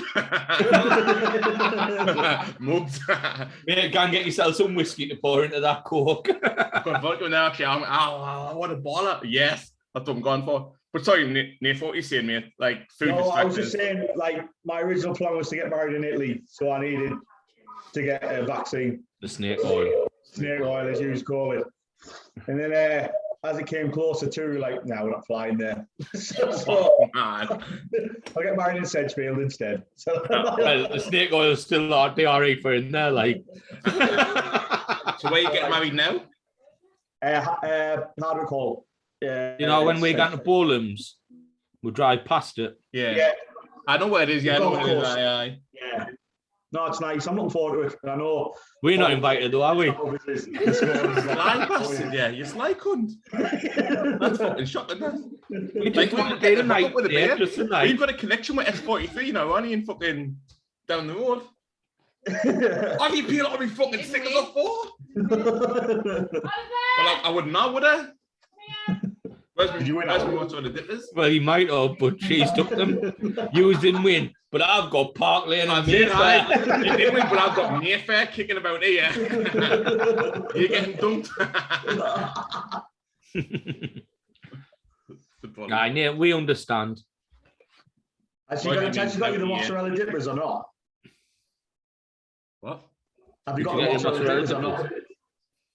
One person at a time. Go on, you go, Hopper. Did she get you the mozzarella dippers? No, it was name. Slag. Oh. Liar. She absolutely did, forgot. Liar. I mean, like I said, I got the big taste, so I can forgive her. But yeah, she gans. I want a big taste. They're not on. Hop said they are. Well, when I went, they weren't on. I went to fucking on. Wait. I've just heard. Quarter pounder cheeseburger. Mac chicken sandwich. She's won on my fucking tickets and since she has a month. So you win twice, coincidentally, on two things. Fuck off, you liar. She's getting done tomorrow. You know what? I love it that she peels them off and one, so that's yours. Like, after she takes and picks up from the vessel and the footy tomorrow. I'm leaving now. She's gone on the journey. I'm not sure she picks us from the Vic. She went, if it's after 11 o'clock, I'm not picking you. I was like, well, I'll get a taxi. She went, I'll pick you up. The total was running through her head, wasn't it, about when the taxi had cost. I'm looking forward to wrestling tomorrow. I cannot wait, me. I hope Barris lets us get on and do some commentary. That'd be great. We'll be like, and he's the prick with the red mohawk coming in. Wait, you had a mohawk? I wasn't red though. I got it. Yeah. You should have seen it, Nath. There's a picture hanging about, right, of Marty's got the mohawk, right? And he must be in a pub because there's a Bash Shandy mirror, right, with the Bash Shandy sign. And him and Christina's taking a picture in the boat, giving it the guns, isn't there? And it was his anniversary the other week, and the boat put on like heartfelt pictures of them all together, and then I put underneath, you fucking forgot to put this bad boy on there, didn't you? I didn't put that one on purpose for Steve to put on because I know he loves that photo. The greatest picture ever. Oh, man. Fucking thought he was Chuck Liddell. Who was that knocking out? Turns out it was Luke Cheadle. Look, Boyle, we've seen your photos from when you're fucking 19-year-old. I was in the army. He was stacked at one point. You certainly went all line material. Then I weren't. Fucking was being slot receiver, me.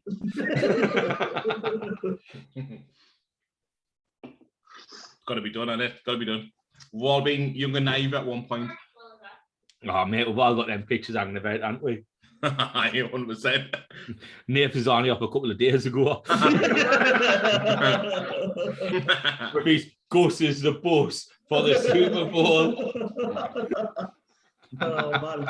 It's sad but true. Yeah, tell you what, right?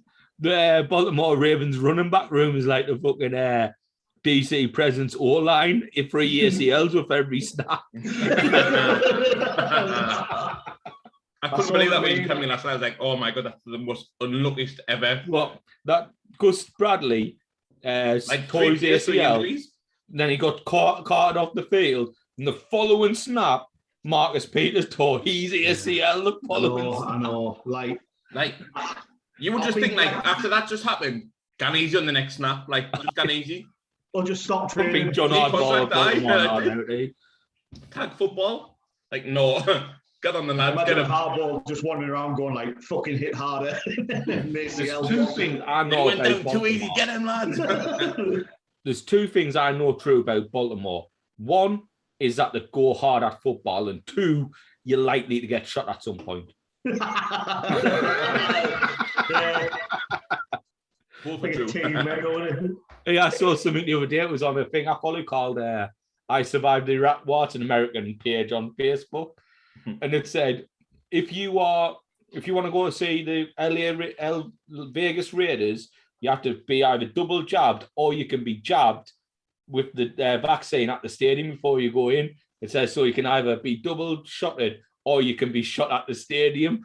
And someone went, not the first time someone's been shot at the Raiders game. I know where it's gone. I know exactly where it's gone straight away. Literally, it was like that. Somebody, not be the first time someone's been shot at a Raiders game, and not be the last. It's it's the first time they've had fans in, won't they, on Monday night? Yes. Same as SoCal Stadium on I think that's why the Bears and the Rams are. When it was the first time Sunday night football. It was the first time really played in front of the Bucks fans, wasn't it? I nearly lost. I know. Nearly lost, and he should have lost. He really should have. It was. Yeah, like, how's he got to win that game? He doesn't lose, or does he? So, Nath, you've been to the Bucks Stadium, haven't you? Fuck off. What happened there? I'm not talking about it, to be honest. No. Well, if you didn't, I'll talk about it. So I don't know the story. Fill me in. I took my missus to the Bucks game, and this was missus? before Brady or anybody was there, and Fitzmagic was QB. What a guy. Yeah, so we all love Fitz anyway, but we're in the stadium, and obviously when the Bucks score a touchdown, cannons start firing. I totally forgot about that. So like we're sat down, well, we stood up, they scored a touchdown, and these cannons start fucking firing. Honestly, I thought a bomb had gone off. I was like grabbing all of earth, throwing her under the Get in there, headlock and everything. Like fucking holding me head like that. And then this American woman like taps me on the shoulder asking me if I'm okay. never been more embarrassed in my life. Like it was a fucking. Oh my God. Turned around, bawling his eyes out. No man, but it was a good day. It was a good day. I must admit. Well, I saw something that no one really ever sees when I went there. The Jets won. Fucking hell. I'm Jesus Christ.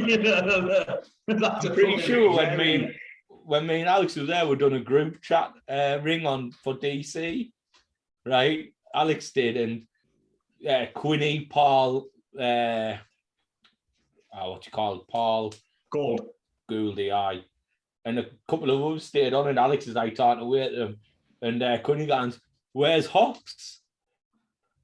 And literally, he turned the camera to me, and I was fucking steaming. We went there, right? And it was like, so Black Horse, because I wanted a burger, I want a big tasty. I'm getting a big tasty because I can eat one of them because I'm an absolute whopper. Left off the fucking burger. What you doing? But you'll eat that. Obviously, but like, the man who went to Church Lane had a burger, chips, and a couple of drinks. And on the way to Matland said, "Oh, do you fancy nipping into Subway?" Is that today? Yeah, today. Fucking hell, my lad. In the space about an hour and a half. He'll be on the O-line soon. Look, it's accepted for me fuel. I've been looking at run. Like I'm good at running. Surprisingly, I'm really good at running.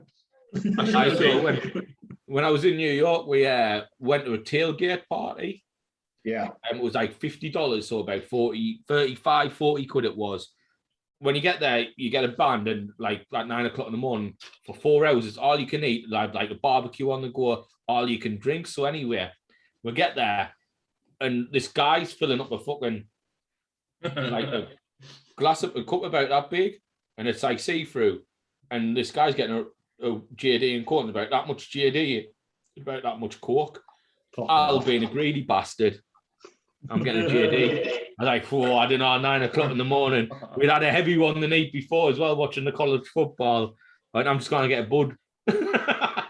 So I drink a bud, I'll halfway down, kind of finish it. I put it in the bin. Have some grub. I'm like, right, I'm going on the rum. It's about 10 o'clock. So about that much rum, about that much Coke. I had about 6 of them. So I was pretty well oiled. Like, I think I went through a bottle of rum on me Todd. That when you seen the Miami game? Aye. Anyway, we're walking towards the stadium, and this guy who's got a mohawk, you'd have liked him, Marty. Jerry, L19, said, "You ever come back to a Jets game? You always gone to L19. Gone out and have a tailgate with them." Tapped off. The mate, I've got fucking big RVs, and there's just fucking booze, everything on the tail, like 4 or 5 RVs, like about 20 of them. They have their own barbecues and that in the fucking parking lot. They just do sports better than we do. Like, you like, do you imagine that like this, like at the stadium? Like, I know they've got that little. What else have you got? Got some nuggets. Oh my Christ. My guys. I love my family. Right, so anyway, I'll just finish this off, and then we'll talk about how football in the UK is shit compared to it. So this guy Jerry, I'm walking to the stadium with like a rum and Coke, and Jerry's like, because we had our DC present jerseys on. Right, okay. He's like, "Oh, where he is from?" Like telling them a story from England, play for a team in the Northeast. And that. Like, "Oh, that's so cool. Like, come and meet me friends and that, have a drink with us." So I was like, all right. So anyway, I had about that much rum and Coke left. And Jerry's like, "Do you want to top up?" And I knew where he's, and he just poured rum on it. Me Coke, just rum. He was like, "I'll see you later," lads. We're like, "All right, see you later." So I'm stirring it with me finger, right? And at this point, it's just like need Coke left in it. Like, and I'm just like pure ethanol, right? And I get about that much left. I kind of did. Put it in the bin. And then we're going to the stadium. We had a drink in there. And then we got another drink. I was in my seat. And then they ran Quinny, and I went on, and I was like, "This." Get it out the cupboard. Absolutely steaming. Class. You read what Americans do way better than what we do. Yeah, they're just, everything about it's just bigger, better. Like, they do it right. I think they just do sports right. Like, even the whole watching it at home, like, it seems like it's a party just watching it at home. Like, party-sized crisps, and they get everybody round, and it's like not much gone. Oh, it's gone. Boy, so you bought me this in May, right? She goes, have you drank all that vodka? Look, a random game. since May, literally this much since May. Okay, down your throat. I know that. She's gone off of there. Go ahead. Sorry, you're cutting it out there. Yeah. Oh, sorry, I was just saying, even just a random game, everybody just sort of goes round, and it's just like a full-on day, and I think that's good. It is like you see, on the adverts when they're setting up and putting a sheet between two trees in the back garden and got a projector on it, the game, and they've got the barbecue on the go, buckets full of beer and that. What you want, innit? What you want, that. I'd love to do something like that, but it's just the thing that annoys me the most is most people in the UK are getting into the NFL, but not many college football. And college football's on a Saturday, which makes it easier to have people round, but it's a struggle to get people into college football. I think I love I think the college game better than the fucking NFL. It's more exciting because I think you've got them one-handed catches, which I think makes a massive difference. Because you get spectacular catches that you do get in the NFL, but they just never count. Yes. If I ever get a chance to run, play offense and run, people would be fucking shocked with me, honest to God. I'm deceptively you'd be running along the sideline, you broke a tackle and run down, about to get a touchdown. You'll veer into the crowd and someone's there for a bag of popcorn, and you slowly got out of bed. I'm like, see you later, lad. Drop the ball, grab the popcorn, run into the corner. I shouldn't look like I should be able to run, but I can run for days, over 10, 15 yards. Catch if you can. Well, I've already said to him that it's a fucking mistake having that linebacker. You should be a cornerback or running back. He really does. Cornerback, running back, or slot receiver every day of the week. So, Marty, what's your favourite? What's your favourite fast food then? Pizza, 100%. Pizza's my favourite. Pizza. I could eat a pizza every night of the week, not a problem. Same kind, don't care. Eat pizza every day. My favourite food. What's yours, Nath? Probably say Chinese, I take or leave it for Chinese. Sometimes after we played American football, I'm like, oh, well, I've run around for 10 minutes. I definitely need a Chinese. Oh, I was like, I need that pizza, I need that pizza, I need that garlic bread, I need it all. Give me it all. Kebab for me, if I could kebab all the way. Aye, but if I get a pizza, I'm loading up with a kebab. I'm not just eating one or the other, it's both. Get a grip. Oh, yeah, kebab pizza's tremendous, but if I had to get rid of one or the other, I would probably go kebab all the way. Because I just like putting the chips, the kebab wrapping meat, up, rolling in the pita and dipping it in the garlic, you know what I mean? Or just getting a couple of chips and wrapping the kebab. All of that kebab. I think that video didn't have Paddy the Buddy reviewing fast food. Aye. That's my boy. That's what I want to do. Actually, that's what I do now. And get it coming food just like that, scanning food. Yep, that's me. Love it. I tell you what, man, he's funny to listen to.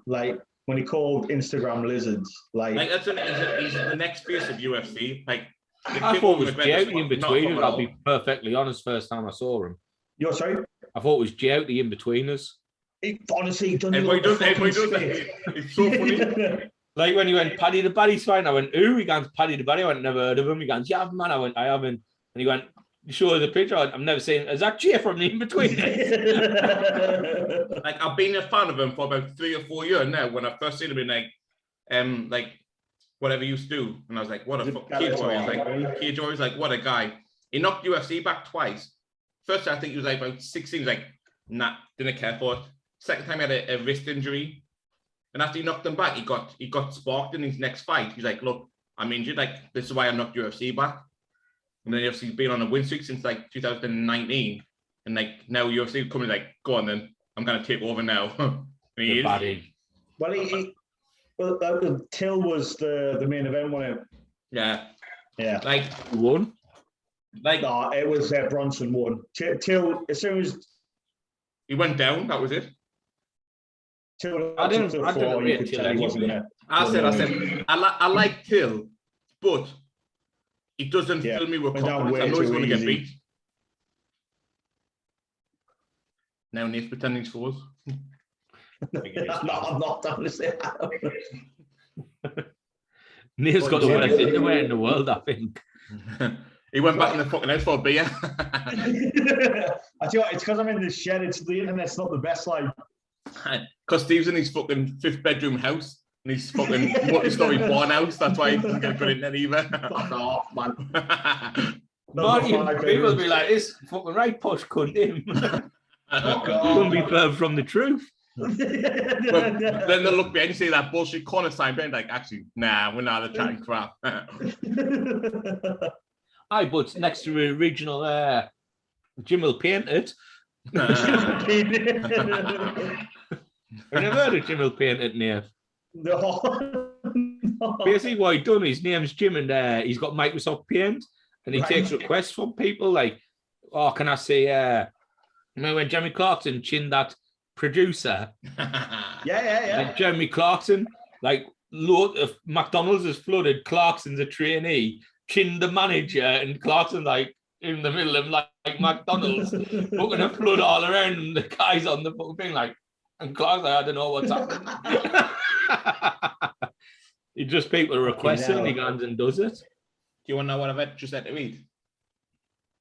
Just for a snack. 1.5 big tasties, 2 fries, vodka and coke, and 4 chicken nuggets. 6. Yeah. Fuck hell, Marty, man. No. Hello. I hate them. Should have bought us a fucking Mac back to finish it off. You know what? Oh, not the pie. You know what? I fucking wish I brought a gun back and finished you off. Steve hates on us all the time, you know, he really does. It does because I never eat out. And I'm a fat cunt. He eats loads and he's skinny. I know, it's annoying. Even if I had that, I'd put 2 stone on. You know what, Even if I just look at it. When I talk about our brand, our podcast and stuff at work to people, like me and me good mate, we have a podcast and we have a brand, and like, and he hates us because he always says, this was the true story I tell everybody. I was like, he always goes to me, he goes, Marty, he went, I can't obviously have done it on the phone, but like, you look like you should be a fat cunt, but you're not, and I hate you for it. He went, I kind of do the food you eat, and I'm fat as fuck, you're not. He's like, and he hates us for it. You know what it is? A flock, stock, and 2 smoking barrels. You're not funny, Marty. You're fat and look as if you should be, but you're not. Like, wow. It'll catch up on us sooner or later, but for now, I'm all right. Good. I think you'll stop playing sports and you'll just blow out. Like, it'll be the case of like, now I can't play like football, I can't play American football or to give it anything. I'm like, well, what do I do? What do I do? It's a big thing in the army. Like, you get out the army either A, keep the level of fitness you got because you're just ingrained in going to the gym, or B, you rebel against it and just like do nothing for age and then become fat and then like struggle from then on. I obviously was the latter. But like Tom, the other day we were on Zoom for the draft. Tom's got a double chin. He's only been out of the army 2 months. I know. And he's got a double chin already. He's gone literally full kebab, pizza, Chinese. Every day I think night. he gets a kebab. I like him already. Like that. He's my type of guy. I love him, mate. He's the best mate. Right, so well, now down to really the ones that you got, Nath. Yeah. Oh, 1 second, because I've been trying to send fucking Gav a message like for like half an hour. Squad distracted us. Distracted. Tell you what, boy, I'm feeling confident about me Virgin 5s tomorrow. So, man, I'll take my chances. Aye. So there's a thing, right? Virgin 5s, gambling app. All you do is you just create an account and it's free to play. What happens is you get picked 5 random players, 1 each day, and then it comes on like a wheel, and it comes up, and if the score, it's like it comes like you've got £150 in there, a couple of 20s, but it's mainly £1 and £2. Yeah. And mine landed on £2 a day. So I've got Ferran Torres and Man City. No, that's all right. Patrick Bamford. Oh. João Moutinho. Wait, do all 5 have to No. score? No. If they score a goal, you get £2. Just the one. Yeah, well, they didn't even have to score. Let's say Patrick Bamford bangs a hat-trick in, I get three £2 bets. And I got Paul Pogba. That is absolutely tremendous week. And with Darren got Fabinho, not even allowed to play. I started off kind of shit, to be honest. I got Chambers for Arsenal. I was like, fuck. And I got Hobby for Spurs. Like, fucking hell, man. But then it picked up. I got Madison. I was like, for Leicester, I was like, yep, I'll attack him. Then I got Grealish for City. I was like, come on. And then I got Bruce for fucking Brighton. They're playing Watford. I was like, I've got goals there. You can't complain at all. You fucking got 3 strikers 1 week. Yeah, I think you sat there with Harry Kane, Mo Salah, and somebody else. He's done all right with that, like. I've never been that lucky, but I would have buzzed if I did have that. I did get 2 strikers. I did get 2 strikers. I'll tell you what, Nath, the best one I've ever done, right, was I got Bamford, Stuart Dallas, Cooper, Stuart Dallas, and 2 of them mugged, right? 3 Leeds players. Leeds were away to Man City, weren't there? And I got the spin, 10 quid a goal. Stuart Dallas banged 2 goals in. Oh, got 20 quid for out. Anybody else scored while Stuart Dallas? Like, walked into the living room like fucking Conor McGregor, didn't I? And with Darren's like, what's your favourite American sitcom? I was like, Dallas. I tell you, when we play, like when I watch Ollie play foot in trainer, like, look, Ollie, if you flatten somebody, like, flex on them, stand there and flex on them, and he does it. He literally does it. He's standing, he looks away on the arse or whatever. They're going for a 50 and he's standing, and he'll flex. And then he'll walk away, give it the McGregor, sort of like, go on, that's my boy. Yes. Ollie come to mind a few weeks ago, getting some beers, wasn't you, boy? Or so, sat on the deck and had a beer. And Marty's like, oh, we've got a gun now. Ollie spies it in the corner of me weights bench, folded up. It's got 10 kilograms on each side and a 15 bar. Ollie's like, walks under it. I gotta get it off. Like, he's got pea shoot arms. He's literally. I went, I'll get it off for you, Ollie. And then you try to do your bicep curl. I got it off for him, mate. I think he was just kind of. Have you seen on the cartoon when it drops and the body guns in the air and like feet are pointing upwards? Like, it would have been him, but like literally, like he's about, like I said, about a stone fit and he's like a lamppost, like. But he loves a good tackle, and lamppost, mate. Like I said, he guns in for every tackle. I love him. He's got to have year as a dog. 100%. I didn't let him get every 5 minutes. I didn't let him get away with stuff. Me like, oh nah, not a chance. Best thing ever. Derby's fucking knocking on the door, getting anywhere though. Ollie, man, fucking. What did he come a couple of days ago? And he's like, I'm gonna have another go at that weight. What have you been doing some bench pressing since then, like, son? That's it. We were coming over, like, what did we come over for? To drop you the bees off last week? Aye. And Ollie Gan's I'm going on the deck. I was like, no, not today. It's a bit minging my leg. I was like, why? He's like, just, it was all right. I was like, all right, cool. He was like, I'm going to tackle that weight bench. I was like, no, you're not. No, you're not. Right, so Marty's whipped out a vodka and coke. Should we do the rice lager, Nath? Yeah, I'm all over that, like. I might do the rhubarb. Well, why you've got that one? No, because you do the Schofferhofer because you have both got the rhubarb. Oh, all right. Cool. So while you're doing the rhubarb with him, I'll do the Schofferhofer. I'm going to be fucking bad tomorrow, me, you know. I know now. Well, it's just a normal fucking Saturday morning for us, isn't it, boy? And I've got this normal Saturday morning. I'm going to go and watch Johnny play footy. Oh, that smell doesn't fucking fill us with fucking hope. Like, Jesus, Nath, what's that? Woohoo! Let's have a look at that one.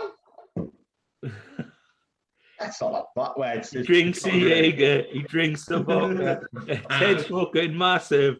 Nathan's poor. Nathan Johnson. Mine's actually pod. You know what? This looks actually really nice. Honestly, I'm telling you, that stuff is mint. Like, I'm actually kind of disappointed that you haven't got this because it looks really good. The pour is so bright orange. Oh, it smells refreshing. I know it's not strong, but it's got a nice taste to it for me. Like, I like my fruity beers, so. But I could never pronounce that even if I tried. So that's there. Like, Nath, it doesn't smell the greatest. This one. What's it called? what's it called? Like Schofferhofer? Schofferhofer. A grapefruit beer. What? No, I think double dots above the O's makes it like an ear sound, so it's like a Schafferhofer. Schofferhofer. I don't German, that's not German. No, it's it. But the pause gone, but Nath, I'm not liking the smell of this, like. Trying to pass me off that, like, fuck off, you daft cunt. No. Right. Cheers. Cheers. Oh, You're not a fan? I think that's quite nice. mate, that is absolutely rank. Oh, I'm going to pass for the Schofferhofer. That is grim shady. Because mine just tastes like juice that you would pour in the morning. It's flat as a It's fart. nice, isn't it? Yeah, it's nicer. Like, I'm not a mega fan of grapefruit. Like, That's I'm quite not. nice, that, like. I knew I should have tried to get rid of it. You did? Like, nope. White birth. Nah, I'm not a fan, mate. Well, this Schofferhofer is quite all right. It's like a juice that you pick up in the morning, like, to your breakfast. Do you know what it is, though, Mark? It's from that Mickey colour. Can't remember the one we had from the brew dog thing. The green can with the gold. Yeah, the worst one of them all. I was from them. I'm not surprised, to be honest. The can was decent. It was a really good can, like, but the drink was shite. Yeah, Well, I it's do just quite like the been can, shite like. on this one. The can shit. I can't even read it. It's in Japanese. I quite like that, to be honest. Fucking, I thought I was going, when I opened the can, I thought I was going, I am Japanese. I'm turning Japanese.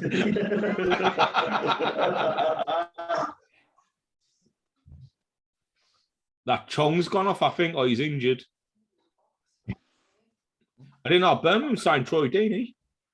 Yes, they have. Yeah, he left Yeah. Watford, didn't he? He was devastated when he left. You know, he left. He'd been there for about 15 seasons. Fucking Watford through and through, wasn't he? Aye, Watford. But boy, he's from Birmingham, though, isn't he? He's Yeah, a Birmingham he was, City aye. fan. Coming on. Big Troy's coming on. Get in. He'll Good definitely player on find Troy one. Deeney. I think he's underrated. He is. I think he'd do a job in the Premier League still. 100%. That's how much I rate him. Like, I think he'd do a job at a top 6 team. Like, he's strong as fuck. He's a good finisher. Yeah, And when Arsenal left them, everyone was laughing at them like Arsenal gone for Troy Deeney. I thought to myself, you know, it's one of them things like where English strikers didn't really Get ridiculed. I'll tell you what. Like Bamford, what more do you want him to do? He bangs goals in. Players are number 9. That's all you want him to do. Neither one of the channels, players are number 9. I know we're on about like the best chance like in football, but that Akinfenwa one that the Sunderland fans came up with, yeah. Hey, when he flicked that ball in, I wanted to get in. I was like, go on, hit it, go on. I was like, oh my God, if I'd got it, that was a FIFA goal all over. Like, and then you tits are offside. That was the best shot ever. Like 2 seasons. We were there, one before you. 3 seasons ago, singing, where your tits offside. He's like, get up there, he loved it. And then when he's come on 2 weeks ago, he's thinking, you fat bastard. He's like, yes, I am. But when he literally come on, took a touch, flicked it over fucking whoever, and then hit on the body, I was like, go on, son. It's like, oh my God, I wanted to get in. I wanted to go in. Oh, I quite like him, mate. Like, I think he's a character. He's one of the most favoured footballers in the England. Like, he's fantastic. Well, he's Like, on he there, loves it. soccer a lot, isn't he? Always, Yeah. like, he loves it. That's what you want That's a bit. got- Like, To be fair, though, that's gone downhill since like the old days. Like, remember probably about 4 seasons, 3-4 seasons when like it's gone off the boil. It's been shite. nah, it's What gone. was it? It has its time. It has good little clips now and again, but since Lovejoy left, it went downhill. And What was Hell's it? Bells. Was Hell's it the Bells. Soccerette? Soccerettes, aye. You As soon never as get Helen away with Chamberlain went that off now. for me, that was it. Done. And then they used to take the shirt off and it's got Fox in the Box t-shirt on, you know what I mean? You're like, no matter what the age, oh, it's a great age, it's a great age. And then the, what's it called there? The song came in, oh yeah, when they're doing the vote and then pausing at the The camera. sub club. Mr. Big Shot or whatever it's called. Do you know who my favourite on soccer game was? Like health and safety. I loved health and safety. The little drummies. It was a death trap, death trap. I loved health and safety. Mate, it was some class things. Topless weather fucking sheephead. Away days with Frankie Fryer. Frankie Fire. Not West Ham at West Ham. Danny Dyer's on it. That was He makes fantastic. money. Aye. Like, it's just not as good, man. It really isn't. But I've seen you, like, we've been watching for years, and then Bob Bradley Magnus, and I was like, it must have been about 2 years there. I was like, is that fucking, what do you call him? Fenners. Fenners. Is that Fenners? Like, I was like, why haven't I even realised that it's Fenners Brad now Bobley. doing fucking Bob Bradley? I was like 2 years later. Brad I couldn't Bobley. believe it. Soccer camp. Magnus. So sweet. Magnus, so sweet. I like when he comes in, Rojo with the double-footed tackle. Rojo went in for massive, didn't he? It's still come up with a good couple of decent things. You had that, and I like Shock Johnny Stones. Aye. What has he done? He's like done this. Yeah, but what has he done? Well, he's done this. But what has he done? He wears a cagoule. A cagoule? All the way to the top? All the way to the top, yeah. Johnny Stones. That's a totally different perspective. We actually like Johnny Stones, so like he's a great defender. I think he's class John Stones. I do as well. Oh, yeah, with Darren, fucking worst luck. John Stones, shot on target, gets injured, doesn't venture forward for any corners after that. I'm not completely sold on him, like, to be honest, lads. I mean, I can see why. I can get people's perspective on him. I really can, like, but I think he's like Maguire. Like, once he's fit and he's playing on it, he's on it. Like, you know, the problem is the cost of English players. Yeah, look at Ben White, like fucking £50 million for Ben White. Like John Stones. You can't justify that's ridiculous. That he's what 15-20 mil max. That's it. Like Maguire's not 80 million. Maguire is 30 million at best. Yeah. But because he's English, you got to pay that extra 100%. Because tax. of fucking tax match day squads and fucking not just that. It's like you've got to have so many Englishmen in your match day squad. You got to have so many Englishmen in your Champions League squads and things like that. So English players, which are good, comes a premium on them. Like John Stones is not worth 50 million. He's probably worth 25 million at best. But you got to pay over the odds for the English players because, like, Everton's just signed that Damari Gray, isn't he English? Damari Gray. 1.7 million. That's a fucking bargain. That's a stick. I just don't think what they call fancy them. I think Damari Gray is fantastic. Me, like I think he's unbelievable for Everton this season. Cross on him. He's mint. I bet he's in the next World Cup squad. I won't pull past him. Tell you what, I'll tell you which player is class, and they will be starting for England for fucking a couple of decades, I reckon. Jude Bellingham. Fantastic. Yeah. Oh my fucking God. Like, a 17-year-old should not be that strong. Everyone's like, oh, we went to Borussia Dortmund for about 50 million. But fucking, he was lighting up the Bundesliga. I just think he needs to come to the Premier League. I think he needs to move away. Hey? I think he'll have a couple of years there, and I think he'll do what Sancho's done, and he'll end up at a big club. Like, he'll not have a choice, really. He'll be forced to. The money will bring him to the Premier League. Well, that's it. Like, that's what Dortmund says. We don't buy superstars, we create them. Yeah. 100%. But to be fair to them, though, that it's a profitable business strategy that way, and like that's how you sustain a club, if you can create stars. Well, like obviously Sunderland's not mega, but look at Sunderland through the academy. We bought Pickford through 30 million, Henderson 30 million, like 60 million pound on two players who's cost us nothing. We also got fucking our pants pulled down with fucking what's called Barley Mumba.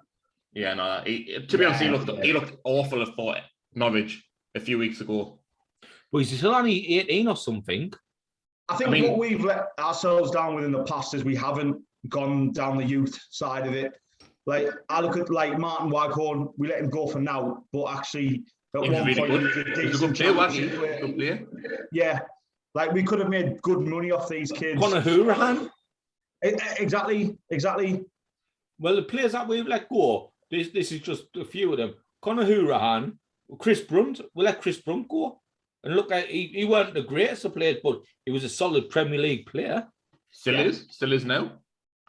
You think of the money we've missed out on that, though. Mm-hmm. And I think the regime that we've got now is a bit more smarter. Like solid now. Yeah, they want to be promoting youth, but also buying young players. Yeah, and like pushing players you want to play. Well, I'm not happy with the fact that we got rid of Jack Diamond on loan. I would have kept him. I would have kept him. Rotation play, but you've got to think like, how often would he play?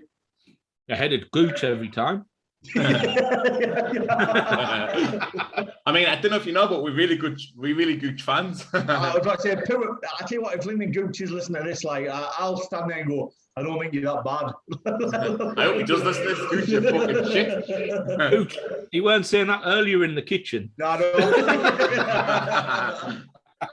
I'm just trying to keep you viewing. Gooch has got the attributes to be a great player, but the problem with Lyndon Gooch is I think he looks he wants the glory. Fuck. And he wants the glory. Like, he could cross the ball in, but he'll try to take Pearson on and get a shot away. And it feels like he always picks the wrong choice to do. Look at Wimbledon. Look, he got in behind him. Pull it back 3 times. Like, nah, I'm going for the shot. Keep it, save it. Easy save in the world. Pull it back. It's a pass in. 3 players waiting. Big Ross is there. Eh? Big Ross. The Loch Ness drug pen. Yeah, man. That's awful, that. It's awful. Have you not heard what Charlie White's nickname is? Charlie White's nickname, the Poundland Ross Stewart. He must be fucking, like, we said, didn't we, Steve? Like, we said, when he left us to go to Wigan, we're like, he hasn't got the creative players. He's got no way to put the ball in the box for him, like he had at us. Ridiculous. Charlie White needed on a plate. I tell you what, though, he'll score 15 plus this year, I still think. He hasn't scored out yet. Mr. Absolute City. I think he'll score 15 plus, but there'll be tap-ins. There'll be not, like, he would thrive with... He struggled for tapping in the playoff semi-final. No, for me, right, I think... Stop trying to help him. We're bagging him here. It was like, well, yeah, but no, but well, yeah, you're right. But I'm gonna carry on with what I'm saying anyways, right? No, I do think he will score goals. However, I do think he'll regret leaving the club. Who do you think will score more this season? Charlie White or Ross Stewart? Oh, 100% Ross Stewart. Absolutely. Not even a little brain there. Ross Stewart or Ronaldo? Who'll score the most goals? Yeah. Ronaldo's playing Newcastle on Saturday like that. I'll go Ross Stewart because he's already got 5 goals and we play more games than the Premier League. So I'm going to go Ross Stewart will score more than Ronaldo. To be honest with you, I think Romelu Lukaku will score more goals than Ronaldo this season. I think Ronaldo will score more goals than Bruno Fernandes this season. Fucking hell. We're like, well, he's got to attack free kicks, he's got to attack penalties away from him. We're like, what's Fernandes Bruno Fernandes only scores against the shit teams. Whenever Man United play a decent team, Fernandes goes missing. I think that's why they brought him in, though, haven't they? They brought Ronaldo in to play the big teams. Like, I think Ronaldo wants to play every team. Yeah, Ronaldo wants to play every game. I think they'll really sort of push for the title this year. Like, this year it's going to be out of Man City and Chelsea. Chelsea's just getting that soul. Class time from Madrid. But who do you drop out that Chelsea midfield then? Jorginho. Oh, you can't drop. No, listen to us. Drop Jorginho out because you play Kante in the defensive role. I do rate Kante, like, to be fair. He is. You know what to say. Fucking water is 70% covers 70% of the earth, and Golo Kante covers 30. You know? Do you know that Charlie White has not scored in 8 games for Wigan now since he signed? Hasn't scored. Holy shit! Fucking awful. Still think 15 plus there, Nath, do you? I'm still confident 15 plus, like, lads. I am. In the league, I think he'll score 15 plus. I reckon we could have a bet here. Yeah, he's already put a bet on me earlier today. Because I have, right? No, Marty, Neil put a bet on me earlier today, saying that the Ravens will get further than the Packers. Yeah. Okay. What are you putting that face for? That was a freeze frame. My computer froze. I definitely think as the Ravens will get further than the Packers. Who's going to run the ball like? Well, we've got Aaron Jones. We've got AJ Dillon. Oh no, they play for. What was your bet? What was your bet? Who will get further? Yeah, but Green no. beer. What was the stakes even? Oh, it was just a fiver. We're shook on it as well, Marty. So guns within your rules. I'm confident. Genuinely, I am. I am very confident. However, Nath will put another £5 bet on. Do you want in on this as well, Marty? I want another Charlie White bet. Charlie White does not score 15 goals in the league this season. Right. Yeah. Confident. Go on then. Are we in? Are we in? Like, I'll do one separately with a pair of yous. Yeah. No problem. What, fivers? Yeah, there you go. Yeah, right. Shaking hand. I want 4 5s off you, though, lads. Like when it comes. Oh, okay. Nathan, as I said earlier, don't take checks. I don't take checks. I'm telling you something, right? You forget he is shit, but he'll get 15. But so's Wigan. I'll tell you what. Nathan's look. Next game, Charlie White torn the ACL out for the season. I hope so. I'm saying, if there's a God, please hit that cunt with a fucking light and goal. I'll be fucking wounded. Please cardiac arrest that cunt next week. Brutal. Napier just put mug. Unbelievable, Jeff. 2-0. Somebody scored it. Don't know who it is. Black guy. Could be anyone. Birmingham City 2-0. I think it's another howler from the defence, to be honest. Who is it? Turn around, man, so I can see you back. Is it Troy Deeney? Bella scored. Bela. Right. Collins at right back for Birmingham. I hope that's his first name, not his surname. Imagine like Martin just putting Martin on the back of his shirt. Right, so here we go. Ball down the right, plays it through into the centre. The Derby County players went to tackle him. It's like a FIFA tackle and it's ricocheted to the fucking Birmingham player, took one touch, rifled it into the near post, keeper, knee chance. FIFA tackles. We've got to get on to you after this. It's a good goal. Good finish it was. Once again, pretty shoddy defending by Derby County. 2-0, Jeff. Back to you. Back to you in your 15 Charlie White goals this season. I'm confident. Genuinely, I am confident he gets 15. Like he scored 9 in there. Like I tell you what, Saturday morning I'll be messaging you too.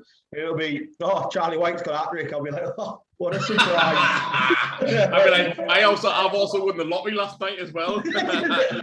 Hey, let me find out who Wigan are playing. I'll tell you now. I'll tell you now. I've got it on. Wigan's next game tomorrow is Doncaster. He might score 1 or 2 against them. Yeah, Doncaster's bottom of the league. Is that where Griggs gone? Aye.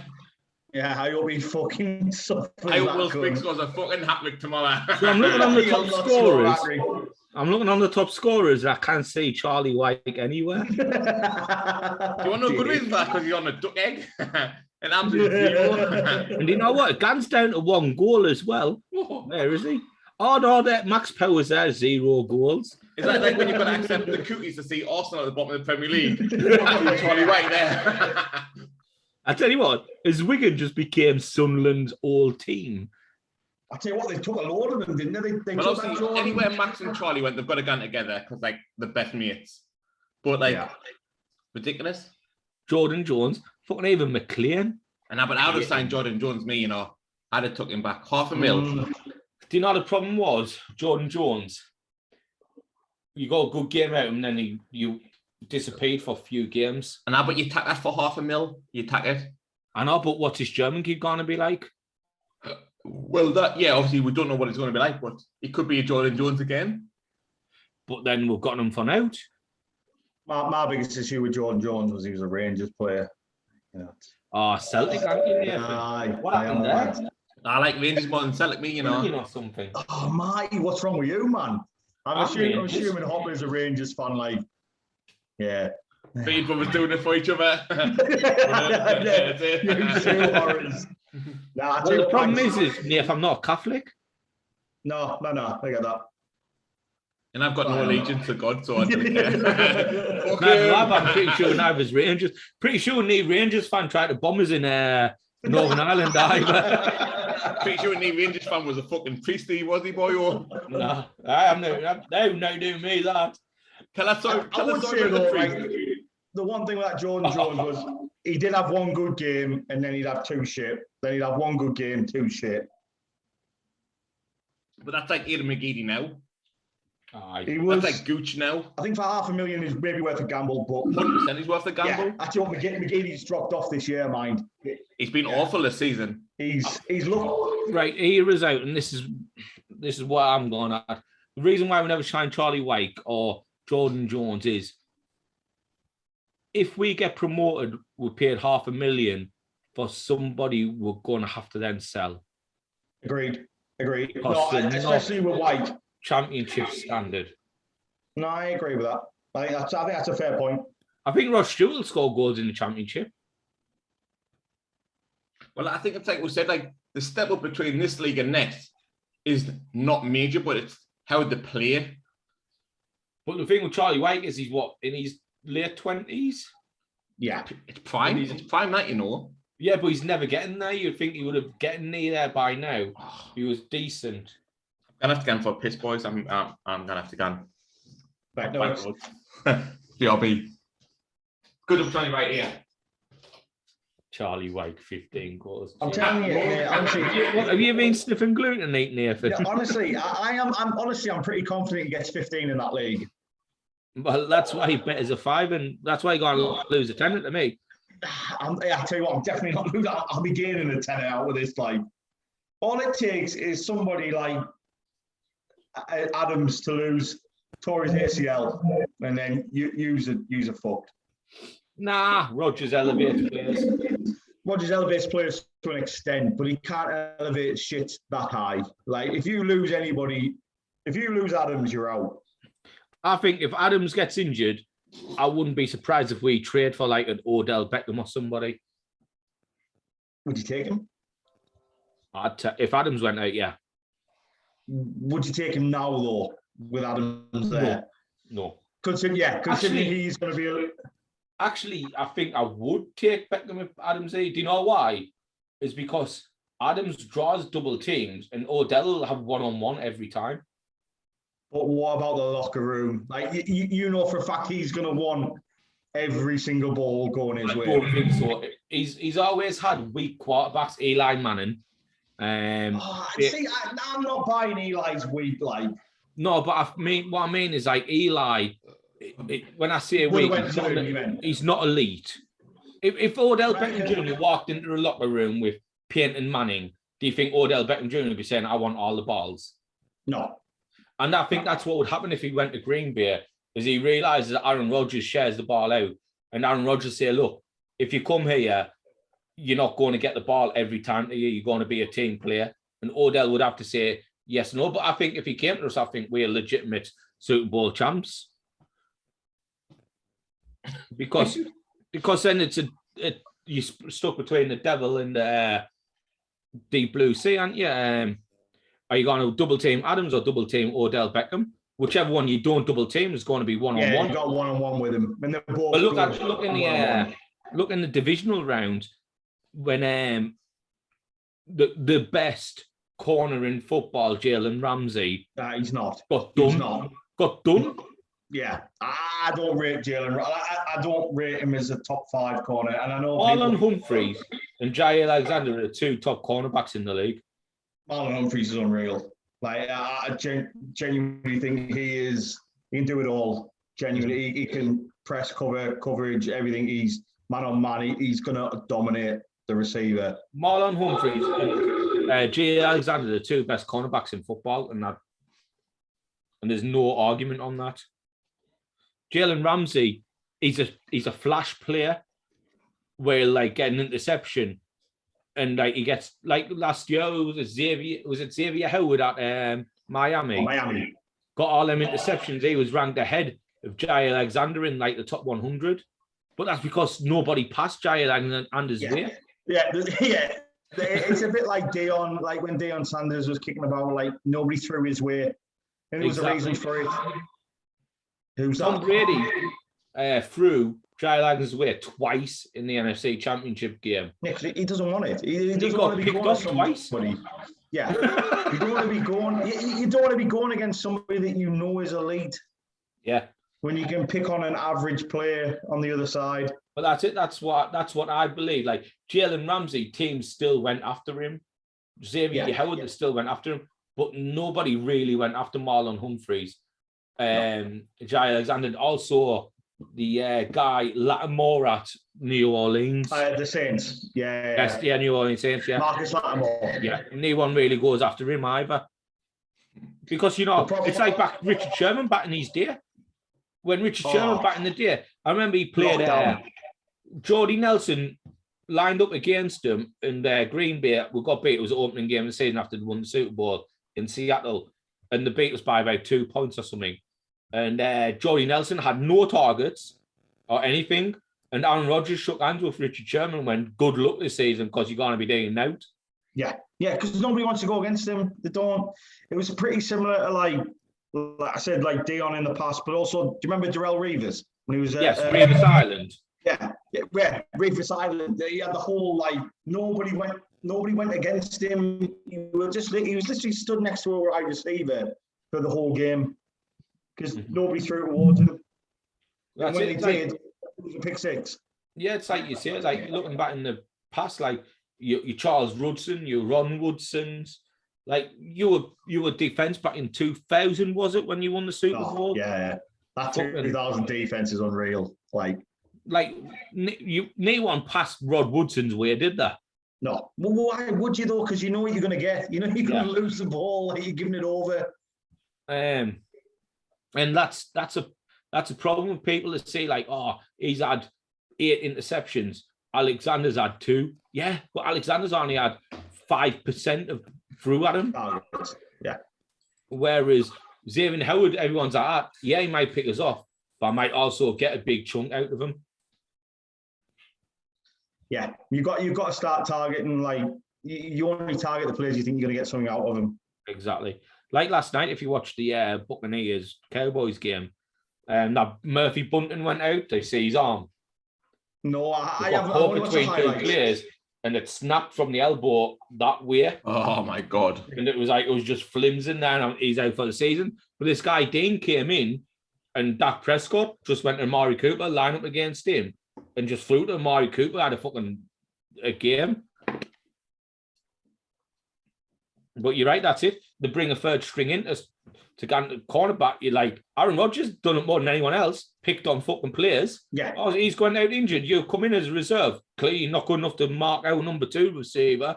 I'll just throw it to him all game. Yeah. Are we going to smash this rhubarb one in then? Because I'm dying for this one. I'm just going to the toilet, lads, for 2 seconds. You a joke here. 2 seconds. Plum's been looking at a house tonight. Who? Plum. Is he? Whereabouts? I looked at it earlier. Where? Hope he likes it, hope he gets it. Whereabouts? I think it's BGL City. Where's that? Border State, where everyone bought the new houses. Oh, right. Oh, yeah. And I also I would hate to buy one of these new Gen 2 houses. They're so small. I see them. They're a bit like fucking Sims houses. Like, I just couldn't do it. Mate, I've said this for years. Like, if I'm going to buy a house, I'm going to buy an older one. Yeah, that's it. Like, if I was going to spend anywhere between 150 to 200 grand on a 4-bedroom house, I'd buy an older house. I wouldn't buy a new Gen 2 built house. Older houses, you get more bang for your buck. 100%. Like, I'd rather pay like maybe like box rooms, aren't there? Eh? Box rooms. Sims houses. That's what it looks like. You built on the Sims. It's ridiculous. Like, I'd rather pay maybe 5-10 grand less on an older house and spend that money like renovating it. Like, put something better in it. Move to my neck of the woods, then. Eh? When you move now with this side of the water. I get that for about fucking 3 grand, Matchbox. When you come out, putting for the club on us Friday, Saturday night. we'd have to pick fucking new deals for Brewskis if that was the case. Right, in Brewskis. You just get on with that. What's it called? I'm going to go for a piss. Have you not got it like? No, you only got like one between the 2 of us. Yeah, I tell you what, he's an absolute lightweight. Oh, you're back, Nath. Sorry, mate. Didn't realise you were there. Liability. Yeah. Absolute liability. I used to open them with my teeth like that, and then I smashed my tooth, and I was like, Nemo, not happening. I know, it's like... Nath, you didn't know how to pour a drink. I see he just got rid of that pretty quickly there. Was it a bad pour, was it? What one of the worst? It can't be. This pour's too easy. wasn't one of the worst. Like it's got a little bit of the head on it. Any good? Yeah. So I've just seen you swill it from the bottle. Where do you get these from? Like one of my mates lives up in like near Jesmond, and there's I think it's called Red Hills or something like that, and it does like all weird beers. So Okay. Well, just for the cameras, obviously in the podcast itself, this is what it's a called. couple of cans, and you can try them. Well, it's and called Rub Japanese IPA. So it's a rhubarb IPA. Yeah, sorry, it's an IPA. Yeah. It smells. I think it's from France. I mean, it looks like them all little French bottles I used to get there. The white ones. Yeah. With the white labels on.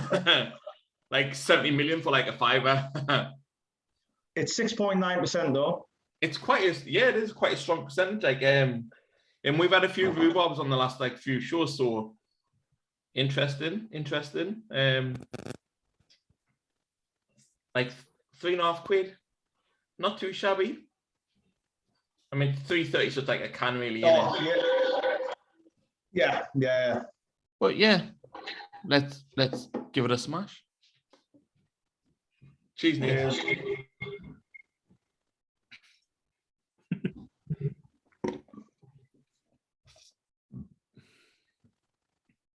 I think I got stung with the rice lager.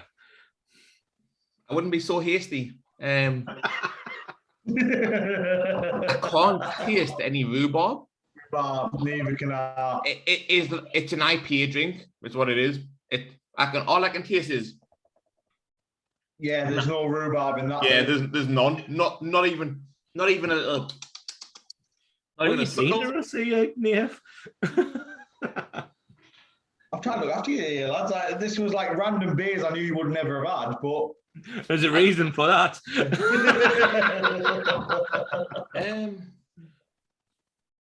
I'm trying to drink more of it to see if I can get any taste, but I honestly got it. I really can't get any, not even a tad aftertaste of rhubarb, like not even a tange, like nothing there. It says it's got 10% rhubarb in it, but I just can't taste it.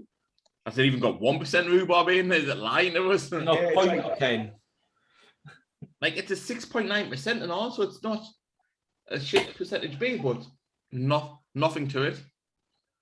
Like, Yeah, when we have the lineman barbecue, you're not on beers. definitely if you pull a shit like this in from Broskis, like that's for sure. I think he's only pulled one good one out the yacht, and that was we already had before Dirty Deeds. Well, Dirty Deeds, well, you know, like milkshake one, I think. That was all right. That one was all right. It was disguised by me bottle of vodka. To be honest, I couldn't see it, but it was really nice, that one. Oh, by the way, Nath, do you like vodka? Yeah. There's one called Heroes. This bad boy, Right. Beautiful it is. Prestige bottle that. See, I'm more of a whiskey drinker, if I'm going to be honest. Oh, I've got some Maker's Mark 46. I was done with that. I was like, nope. Have a look at it. I think I might have. I have a large collection of whiskey, mind. Like it's. He drinks the vodka, he drinks the whiskey. That's fucking massive. Stephen Hopper. Stephen Hopper. It sounds better than Nathan Johnson. And the fact that I've any exclusive with him. Well, Nath has got a massive heat, though. Yes. Right, I'll bring me selection out. So we'll start with the daddy of them all, the 50 quid bottle, Lagavulin. How much did you pay for that? Right here. 50 quid. Did you? How much did you pay? Why you didn't like it? How much did you pay for it though? 50 quid. No, you didn't. I did. Was that the Amazon deal? No. He's called him out here. Maker's Mark 46 was the Amazon deal. How much was that bottle normally? 45 quid. I go for 26. Can I get wrong with that? Can you? Can I get wrong with that? That's not You haven't bad. had that one, have you, Nath? The best thing about that, honestly, No, the best I've thing about never that had is the lid, isn't it? The cap. It's Well, like the a normal wax Maker's melt. Mark has that on. Is it? Yeah, but this is like the one has 46. like the wax on it. All right, boys, calm down. I didn't drink much whiskey. Fucking hell. Jesus Christ. It's 47%, this one, Nath, and it's finished with 10 French oak staves. Look, they're rookie numbers then. We only used to fucking moonshine, which is like 100% proof. Like, we didn't drink them shite. Oh, it smells beautiful, though. So that one, mate, try that one if you get it. Maker's Mark. Right, okay. 94% proof, this one. Well, that's stronger than the shit I'd normally drink, to be fair. But you mean We're you trying 5%? 47% volume. And I've got this as well, one of my favourites. Monkey Shoulder. I've never had it, to be honest. Me either. Oh, it's beautiful, mate. If you do you like, what type of whiskey do you like, Nath? Do you like American bourbon or Scotch? Right, so I don't think you're going to be very happy, but I quite like Japanese whiskey. Fucking hell. I didn't know whatever them, but I like a sweet whiskey. Me, I don't know what style that is, but So I like... That's what's it called? That's fucking someone comfort that, Marty. that's what I like. You know what? I've got fucking 6 litres in me cupboard. So I don't mind Tin Cup. I can drink... Tin Cup's one of my Tin Cup. favourites. Right, do you want me to go through my whiskey collection? It'll take you 10 minutes to get them all, no? Just don't worry about it. I'm literally just sat next to it, like, to be fair. Yes, right here. Give us 2 seconds, I'll show you. There you go. There's his whiskey collection. That's a bottle of Jameson's. Is that gin? Is that pink gin? He's got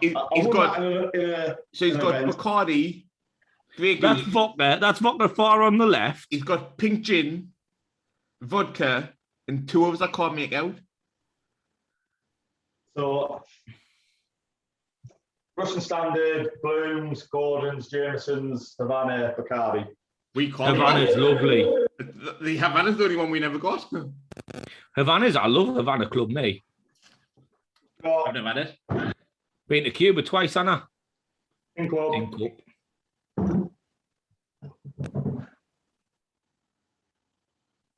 Never heard of it. Irish. Is that from Japan, is it? No, it's Irish. My good stuff's in the house. Imported from Japan. Do you like Irish whiskey and all, do you? Yeah, I do. I like Irish whiskey. Are you half Irish or something, Nathan? I am. Yeah. Ours, which is Irish. Wheatley rips out the position of his own for proper 12. Then Maker's Mark. You got to have it. Standard. Bit of an alcoholic, isn't he? It's Welsh. Have you tried it? Welsh. No, Really good whiskey. Really, really good whiskey. I didn't know I like being Welsh. Is that why you've never opened it? It's too expensive. Honestly, it costs a bloody fortune. I got it given 6 years ago. Not opening it. I like me whiskey, but my main drink is rum, though, I'll be honest with you, Nath. Yeah. I love me rum. I've only got 1 bottle of rum. Well, apart from that one, I've got that one. I lovely that. But you've got 2 bottles of rum, Bacardi and Havana Club? No, I mean, like, other than that, I've got that that's meant to be half decent. I've got Sea Dog from Aldi, right? You Is laugh. that any good? Mate, it's pound for pound the best rum on the market. It won awards. It beat Kraken to the Spice Rum Award. I'm going to have to pick it up the next time I'm in, I see it all the time. But my favourite is, what's it called? Cut to the Spice. Yeah, we had lamb at our David's Lambs, too. lambs, yeah, wasn't That it? was nice. Lamb's spice. Really nice, I'm a spice rum nice. man, to be honest. Really, like vanilla, wasn't it? Like drinking vanilla. Aye. Really nice. I need to buy more of them. I really do. If I'm not gonna lie, this fucking rhubarb. Don't mind that dead man's finger. Where's that from? Like fucking Jamaica, Germany or something. The What's hub of rum. What, dead man's finger? I've got dead man's finger here. I bought you one of them I bought it for my birthday. last year. Still half a bottle there, mate. I literally picked 3 flavors. I picked them pineapple, fucking gingerbread. I was like, what do you like? Just normal. Like, put them back. I get them normal. That's it, normal spice rum, isn't it? Chris in again, does he like it? I was like, well, I know he likes that, and I know he likes that, so I'd imagine so. Do you like? Nah, just normal. Like, put that back. Put it back. No, I just like the normal spice rum, the vanilla taste. I've never, like I said, I've never had really rum before. Like, where the barbecue was really nice. So I was like, I need to get some, but I forget all the time. Well, when it's Is it red leg or something like that that's meant to be decent? They got a crab on the front. Ah, yeah, red There's leg. one which is like, Red yeah, leg. that's meant to be really good. It is expensive though. Is it? The £2 for pound, £3 for pound best ones on the market is Sea Dog from Aldi, but that's a bit of a darker spice rum. It's a bit like Kraken.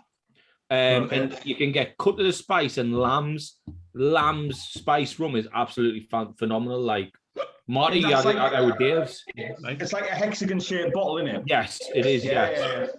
Fuck, hiccups. Spice rum, like when I was in Vegas, that's all I drank was spice rum.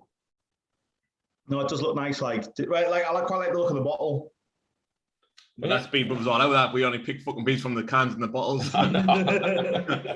If it's good, we'll have it. Like, it's got a bad review. Bottle looks good though. We're taking that. Turns out it's shit. Knew it. Funny enough, you're correct. But I like me whiskies. Like me and our Dave, before he went to South Shields, sorry, not South Shields, Sheffield, sorry. On a Friday night, we used to buy a bottle of rum for the weekend. Nice.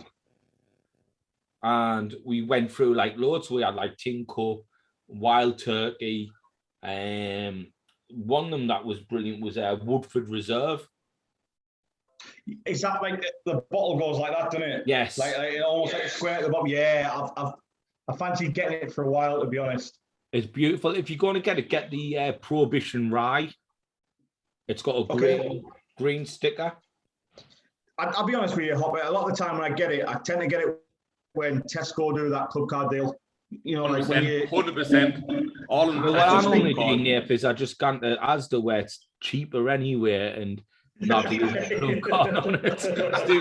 Steve's like, my biggest problem with Asda though, right, is like it's cheap and you're a posh cunt. No, I'm not a posh cunt. What I'm trying to say is like you go to Asda and there's some horrors at times. Steve. Yeah, I'm not posh. He's sitting in his brick built shed bar. Oh man, you know what I'm trying to say though. You know what I'm trying to say. You a snobby bastard. Is that what you're trying to say? Because that's what it sounds like you're trying to say. Yeah, took the man out of Hendon. He's disappeared, hasn't he? No, Marty, if we were posh, we'd still be slumming it. You know what I mean? You know what I didn't understand is people who go to Sainsbury's.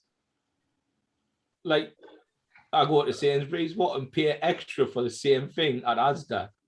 Marty gone to Sainsbury's, doesn't he? Do you, Marty? You got money to burn.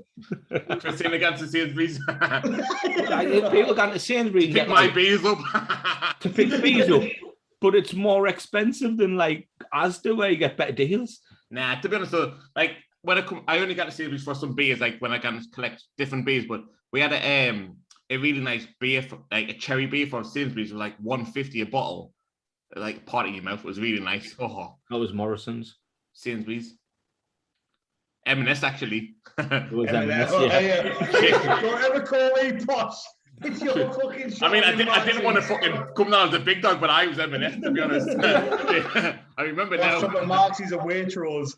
Fucking hell. I was in the guy that was in Marxie's. That was me. I'm the Aldi guy. I got an Aldi, mate. I like Aldi and Lidl, mate. Like. I'll pick bees up from anywhere, me. I don't care where it's from. Like, if I see something I've not had, I'm getting it. Like it is what it is. You know what winds me up is people who go, I went here and I bought like 20 cans of Budweiser for £17.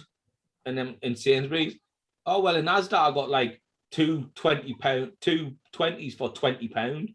So I got 40 cans for £20. I paid £3 more and got 20 extra cans. Oh, but it's in Asda. Well, exactly, it's a CMB and not canning something different for Asda, you know. Like ingredients, mate. Like it's ridiculous, man. Like when you get to Asda, you get like you walk in the middle and they've got 12 bottles for £9.99, but then you get around the line with 24 bottles for £11. Yep, yeah. All day long. You know what I do get is like it's £9 a case of 12 or 3 for £20. So you think basically it's 2 for free, isn't it? 3 for 2. No, what I didn't get £1.50 a can or 4 for £3. Yep, I'm having them. Mate, you were walking around Asda and you couldn't believe it. I couldn't believe it. I said, oh God, I tell a story all the time about going to the wife. Black Ops are going, that can't be right. She was, it is. Like, no, it can't be. I'm getting 2 free. She's like, it's right. I was like, it can't be, man. Stand off. Like, I'm going back. I'm getting more. Like, ridiculous. Unbelievable. Like, couldn't believe it. Asda's quality for like, and you get some like good IPAs and that in there as well. Obviously, Nath does them because he's different class than me. Like Morrison's, he. There's not wrong with Morrison's, lads. They've got a good fucking collection. Do you know the problem with Morrison's is when you walk in there, it's just old. It is right, but they've got old people in there. They've got a hot counter. It's what you want, man. They've got a fish counter, hot counter. I think that's right in the door in every Morrison's. You've got your fish counter as soon as you get in.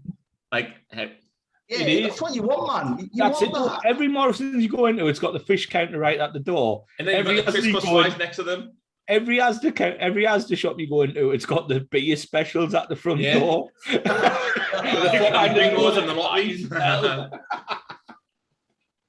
Sainsbury's, have you got a nectar card? That's what you get first. It's the way when you get into Asda, like when they got into Asda, the Leech Mere, when you first thing you walk through, it's got all like the stuff, like summer stuff or winter stuff there. And on there, it's like got all the beers 3 for 21. Asda know what they were marketing to was. But imagine in that Leech Mere one, he gives 20% discount. Who? Yeah, sorry, fucking never knew that. Neither that till like last week when I see my training. I'm telling us. Fucking Mitch the bitch. Mitch. But yeah, you know what they're doing. Like M&S, it's all about the fucking 2 dine for £20 or something in it when you gone in. Asda beer. That's what I like to see. I remember when I was in the army. Know your audience, innit? Know your audience. I went Asda when I was in the army. I think years 2 would probably start school, to be honest. Wasn't even damaged by the sounds of it. You used to get free cases. Not having that. Cans. Like cases were 24. That was standard. Fucking hell. Now with standard cases 12. That's how to be honest, it was a case of 24 Fosters. Like no, 24 Miller. LCL. Silver can Miller. LCL. It was Silver Can Miller or Foster's, but Silver Can Miller was lovely. So it used to be like 24, but even if you got Budweiser, it was in the pack of 24. It was a slab, 24 slab. Always slabs going up. It was always slabs. I remember them. I remember I went there and like I didn't have my bank card and I'd like just cash on us because I'd lost my bank card. And I saw an advert, 2 slabs for £16. So I went to Asda, drove there, and I got the 2 slabs. And the wifey at the till went, it's 3 slabs for 20.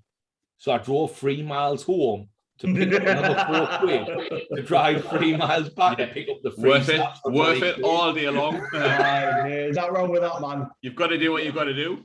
Mate, 72 cans for £20. It's mad that, like. And 10 minutes of driving, I'm having that. Now you look at it, you pay the same money for fucking 36 bottles. Have you been to that Nissa in Washington? No, yes. We've heard about it though. Like, oh yeah, that's where I got the MGD from. I've not been, no. I don't know Like, if Steve's I froze. think a I was lot of thinking. stuff's like close to a sell-by date. Marty froze on mine. He was rubbing his nose and he was like, No, you like a right froze on mine. I was pig. like, I don't know if Steve's froze or he's thinking it or something. I don't know what's going on. I know that it's like close to a sell-by date, but it's good value. You're smashing them in. Like, sell by date's different though to use by, innit? Like, you get a month or two in anyways. And we got some, right? It was in March, on April, sorry, we got them for the barbecue, the Miller. Mm-hmm. And the sell-by date or use-by date was like July. It's ridiculous. Yeah. You still Got get a them 2 or 3 smashing months. box of 24 in by then. I know that. That's ridiculous. Easy. But to be honest, if you're having a barbecue, you expect to drink through a fucking crate easy. Oh, Yeah. oh my God, the beers that we went for in that day were ridiculous. We filled a blue bin. The blue bin got emptied on that day, and then it was 3/4 full at the end of Holy the day. shit. We're not even lying. It was There ridiculous. was 7 of us. I like that though. That's good going. That was class. It was fucking fantastic. And we had like a keg of Cold Stone Cream Monster. We had 3 kegs. 3 kegs. We're smashing a bottle of Heroes vodka. We went through Half a bottle my of, birthday. Wasn't it my birthday? Half a bottle of Maker's Mark, and we're smashing the bottle of rum at our Dave's. My birthday was on the Saturday. We did this on the Friday night. Went for absolutely steaming. Rest of the fucking day for about 3 hours. Like, fuck, and I'm gonna have to go home. Smash me out for the computer. Like, oh my God, I'm done for. I think I've got concussion here. I woke up next morning. The kids, because they got happy birthday. What day is it? What day is it? Like, tell me what day it is. Mate, that was a naughty session, that one. Oh, man, it We was one of started the at best 2 I've ever o'clock in had, the to be honest, afternoon. class. I got in at 11. I went at about 10, but I was done for. Like, I couldn't watch. Watching fucking Man City and Newcastle when it was fucking Brother finished fell asleep. 4-4 or something. My brother fell asleep. Mick smashed a glass, nearly broke a chair, couldn't speak. Okay, now. It was a great night, a fucking class night. Brilliant. It was a brilliant day night. Hey, Nath, I don't know if I think I sent you the video of all the steaks on the barbecue, like the tomahawk. Yes, you did. Yeah, That was that day. That was a great night. That's How do good you want one. it? I As like coming off the barbecue, mate. Give us that as it is. it. He lives too That's far good. away, Nath. He'd never be invited. That's fine. Posh bastard. I'm not fucking, I live in the wilderness. Like, Posh bastard. When you live out in the sticks, you're a posh cunt.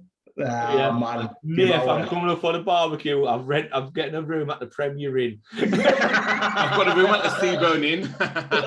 Nowadays, the Seaburn Inn. Fuck off. I would get a Premier room though. I wouldn't be getting a cheap room like that. I wouldn't hire you, fucking snobby bastard. I want the hot tub in my room and everything. Gotta have a bath and everything. The big dog barbecues are not fucking lightweight ones. Everyone gets a steak. We didn't fuck about when it comes to a barbecue. See, I'll be honest. I'm pretty similar. I view a barbecue as like that's something you can judge somebody by. Nath's is like 2 hot dogs and 2 burgers and that's it. Romeo done. I'm a fuck. No, honestly, I am like I take it seriously. 100%. Like you've got to have. I hate options people who didn't and take barbecue. See, so when somebody goes, I coming from a barbecue, I knew I was going like a hot dog and a burger. Like, no, you need wings, ribs, steaks, everything.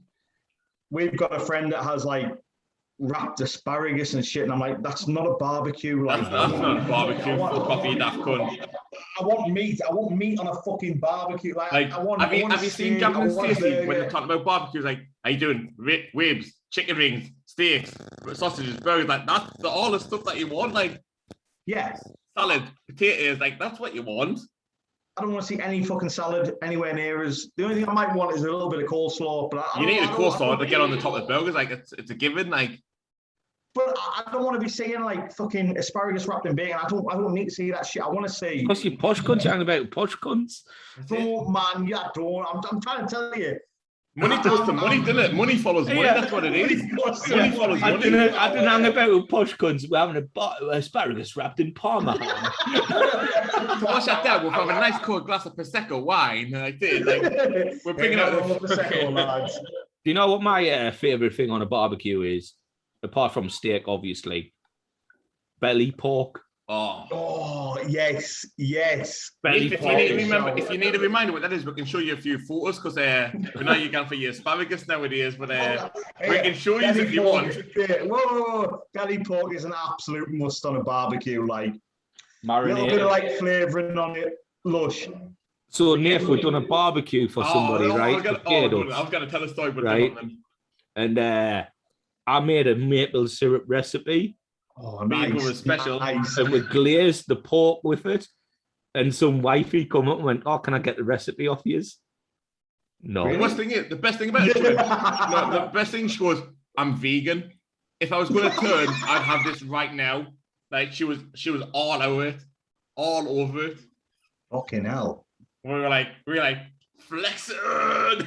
Yeah. We done a barbecue for me mate's mum and dad's anniversary or something, right? This is what they had. They had slow cooked, like in the smoker, brisket and shoulder pork. Hold the pot with the claws. Unbelievable. Yeah, it's nice.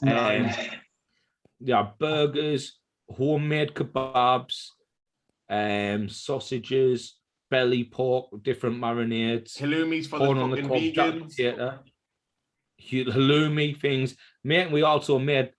Listen, this one made a potato salad, Tex-Mex. coleslaw, all homemade. Potato salad, coleslaw, and a Tex-Mex potato salad. Smash that Tex-Mex. Fucking went big. Unbelievable. We bossed that. Fantastic. How good was it? Like literally, the coleslaw, the Tex-Mex, and the potato salad went before anything. I was like, shit, we never got to try it. It was that good. We're like, fucking hell, give us a go. Absolutely fantastic. Class one, absolutely mint making it in a couple hours. Mint crack.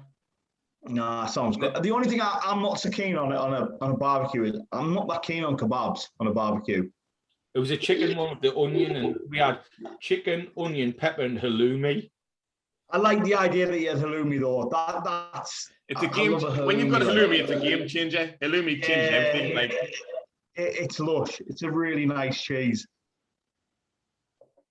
Aye, but we had you had the burgers, you had beau rivaux sausages, big pork, heart attack in the fucking sausage. Them sausages are really good. Like lashings of barbecue sauce into it, fucking mixed together. Nice. Jack potatoes. The crackling went quick, didn't it? Aye, jack potatoes and all. We were bossed that barbecue. I'm definitely a big man. Like I love crackling. Like that's it's my favorite. There's like a fight on the plate for it. Like I want it before anybody else wants it. I mean, like... I'm not even that fan of food. To be honest, I didn't even eat one. Legs. I mean, I'm kind of hungry now. I might order pizza. You know what, Nathan? He's not lying. I'm not lying. I'm not lying. Fucking hell, man. Like, there's a pizza shop around me corner, like literally a minute walk. I was like, Pizza Hut. What's it called? Pizza Hut. Pizza Hut. Unbelievable. It looks like an absolute shit house from the outside. Oh my god, this grand. Unreal. Garlic bread special from there, boy. Yes. Right, when you get a garlic bread, what do you get as a garlic bread? Because I always have this argument, like, I have to have garlic bread with cheese. Yeah, but then, no, wait. So what we get, so in Southern. No, I think what he means is, do you know when you go into a restaurant, you got garlic bread, cheese. The one I can't stand when people get is garlic bread with tomato on it. What's that about? That's not like that. I have no idea. Get a fucking pizza. Yeah, exactly. It's just a fucking stupid idea. No, it's a pizza with knee cheese. They didn't know what they're doing. That's what they did. That's what it is. They didn't know what they're ordering. Like, that's exactly what it is. Like, get a grip. Should we get a garlic bread for the table? Oh, that sounds great. We'll get the garlic bread and tomato. No. How about fuck off and get your own garlic bread? That couldn't get me on. Like, we'll get it with cheese like normal people. But what we get when the corn, like, we get a garlic bread special. So it's garlic bread with chips and doner meat on the top. But then on top of the garlic bread, you get to put the cheese on. So it's a garlic bread with cheese with chips and doner meat on the top. Oh my god! Holy shit! Oh mate, when you pull covered in garlic sauce. When you pull the doner meat off, the cheese comes off. It's like I'm getting one. I'm getting one. It is naughty. It is ridiculous. Like the best. If you want a bit of everything, that's the best thing to get. Yeah. Oh my god. I love a garlic. Like that would be my go-to from a pizza shop. If like I'm drunk and I want something to eat, it's like a garlic bread with cheese. With garlic bread special with cheese. That's what you want to ask for. A garlic bread special with cheese. That's it. You're getting the works. Love it. Oh, Mate, I do love like when just like from a pizza shop, sometimes I get a kebab and I'll get like a 10-inch garlic bread with cheese for the side. Yeah, nice. Steve didn't know what the garlic bread special was until we went a team meeting at work. I was like, let's get this right. What I was like, well, it's a garlic bread, but you get it with chips and garlic and dolomite. Like, and I was like, yeah. We literally went a team meeting. And there was only me and Steve that was going to order first, but everybody jumped on the bandwagon. It was like 100 quid worth of food. It was like, it was ridiculous. What a big dog. Unbelievable. Literally fucking order coming to the door and we're like, oh, just gone about the team meeting and gone down. We come back with like a pizza or something for the team meeting between us. Unbelievable. Like we had the squad that were unbelievable. Like we were walking about fucking 5 pizzas deep. It was like this. We're like, everybody's like that. We were walking with us, so like, this is us giving the fucking biggins walking in. Like Conor McGregor. It was class. I loved it. Like, and then fucking Dukes came in and we're like, don't worry about it, mate. We've got this. Dukes is here. Fucking one of our big managers at work, and he's one of the most soundest blokes you'll ever meet. Well, he is with us. We're going through east. He's gonna get through to Jesmond. He said he'll pick us up from the train station. We're gonna go on the last round. He's some food and some beer. Like he's literally, he's like from the get-go, he's been a Big Brothers fan from the get-go. He's wanted us to do everything. He's a life coach. So he wants us to succeed. Okay. Like he loves everything about it. Like he's gone, look, I love your brand. I love what you do. Like he's been on the show a few times and he's like, come on my podcast because I really want you to do mint. Like, you know what it is? Like he's underrated funny as well. Oh, he's funny as fuck. Like he literally just doesn't give a shit what people think. He's like, I don't care. Yeah. Like he came on the week after the Lions beat South Africa. We'll not mention that the Lions lost the next 2 tests. But like, I remember I come on, I was like, oh, Ian, did you watch a rugby last Saturday? No. South African, isn't he? Well, the Lions beat. He goes, no. He goes, why are you bringing it up? I went, you do you not remember the World Cup final when you walked in on the Monday at $1 million with your South Africa top on? He goes, I don't think I would have done that. Like, that's exactly what you would have went. I probably did, to be honest. Actually, now I remember it. I did. This is a payback. Like, I always tell a story, but like when I'm in work, I think, look, he looks so unapproachable, which he does, but so do you, Marty. Not as much as he used to, but literally, he's like our boss's boss, and he was sitting next to us, and me and Steve were just ripping the piss out of him, like getting sweets, like giving him, like, do you want some of these? Like getting involved, like just. He wasn't even involved, but we're bringing him into the conversations. And then he had a managers meeting with like all the managers on the floor. He went, Penny, I just want to say, like, Steve and Marty, they're absolutely brilliant. When they just treat me like I'm one of the boys. And we're like, well, we didn't look at one of the managers like, I know you need it, but you're not there. But we just ripped the piss out of him. And I remember you and Marty was sit there and we were talking because we used to sit right. And there was like a curve, so it was like Mick, me, and then Marty. And then Ian would sit there and like on a table by himself. And like he just looked bored. And Marty, we were really not busy at all. And like we're sitting on the lap, and Ian kept looking nowhere. And I just remember Marty saying, "Do you want to get involved, mate? Do you want to jump in, like have a laugh?" Because you looked bored out of your mind there. And you go, yeah, no worries. And he came out and sat on one of the seats opposite us, and we had a laugh half an hour. Like, can you imagine doing that to like a boss's boss? And like he was like get involved with us fucking boys here. But I think the best story I can ever tell about Rand is like when Sunderland got the playoff final, the Checker Trade Trophy final. Literally, we obviously had the London book for the Sunday and staying on Sunday on London. Well, I do like the shift, so I get like a Friday, Saturday, Sunday, Monday off every 3 weeks. And fortunately for me, the playoff final and the Checker Trade both fell on them 4-day weekends. Well, mine didn't. So I was off on the Sunday, but back into work on the Monday. And literally, I tried to swap Monday for Saturday and Monday for Monday. I'd ask anybody to swap shift. Nobody was having it. I was like, it's like, I'm not getting off here. I'm gonna have to throw a cigarette. Didn't know what's happening. And so I went. This was on like the Wednesday before the Sunday. I was like, I went to the gaffer, like our boss at the time. Was like, she went, I can't do. I was like, gonna have to get in fucking Randon, like Ian, like the boss's boss. And I was like, look, Ian, I'm gonna be totally honest with you. I've asked for a Monday swap, but nobody wants it. I've asked for Monday for Saturday or Monday for Sunday, but nobody wants it. I was like, can you sort it out for us? Like, I kind of like, well, I'm going to be honest, like, this is the first time that I've been alive since I've been in the fucking Wembley. I've never got a chance to go, and like, if I'm being honest, I'm probably never going to get the chance again. He's like, We'll be all 8 weeks later with everything. I was like, I'll get shot. I was like, well, I'm going to be honest with you, Ian. If he didn't sort it, I'm going to ring in sick. He went, no, you know, I was like, I fucking am. Like, I promise you I am. He's like, really? It's like 100%. He's like, all right, give us a day or two. I was like, all right, anyways. Come back, there was on the Friday. He went, Marty, I was like, what, he's got to work? I was like, aye, what do you want? He was like, what do you want? What do you want to a fucking boss and boss? I was like, what do you want? He's like, come and say, I was like, all right, anyway, he sat on his desk, he went, can I ask you one question? Like, what? He's like, well, you really going to ring in sick? 100% Ian, not a chance in the world I'm missing this one. Really? I was like, I can hope you can appreciate me honesty, but yeah, 100% I was going to ring in sick. And he went, oh, really? I was like, definitely. He's like, oh, well, it's a good job I sorted for you, didn't it? It's like, you off on the Monday. I was like, geez, I was like, Ian, I was like, I hope you don't think I'm being rude or whatever, but I'm not missing this chance in a lifetime. He's like, I get it, mate. I really get it. When I can appreciate your honesty 100%. And I was like, geez, mate. So I was off on the Monday, and then 6 weeks later, we're back there again. And he looked at me, once in a lifetime. I was like, once in a lifetime. he fucking loves it, man. He used to sort you out all the time. Like, remember the Super Bowl party that DC have? Mm-hmm. Can you remember the one where the first one you come to, Marty? Last year, 2 years ago. Aye. Well, I was in on the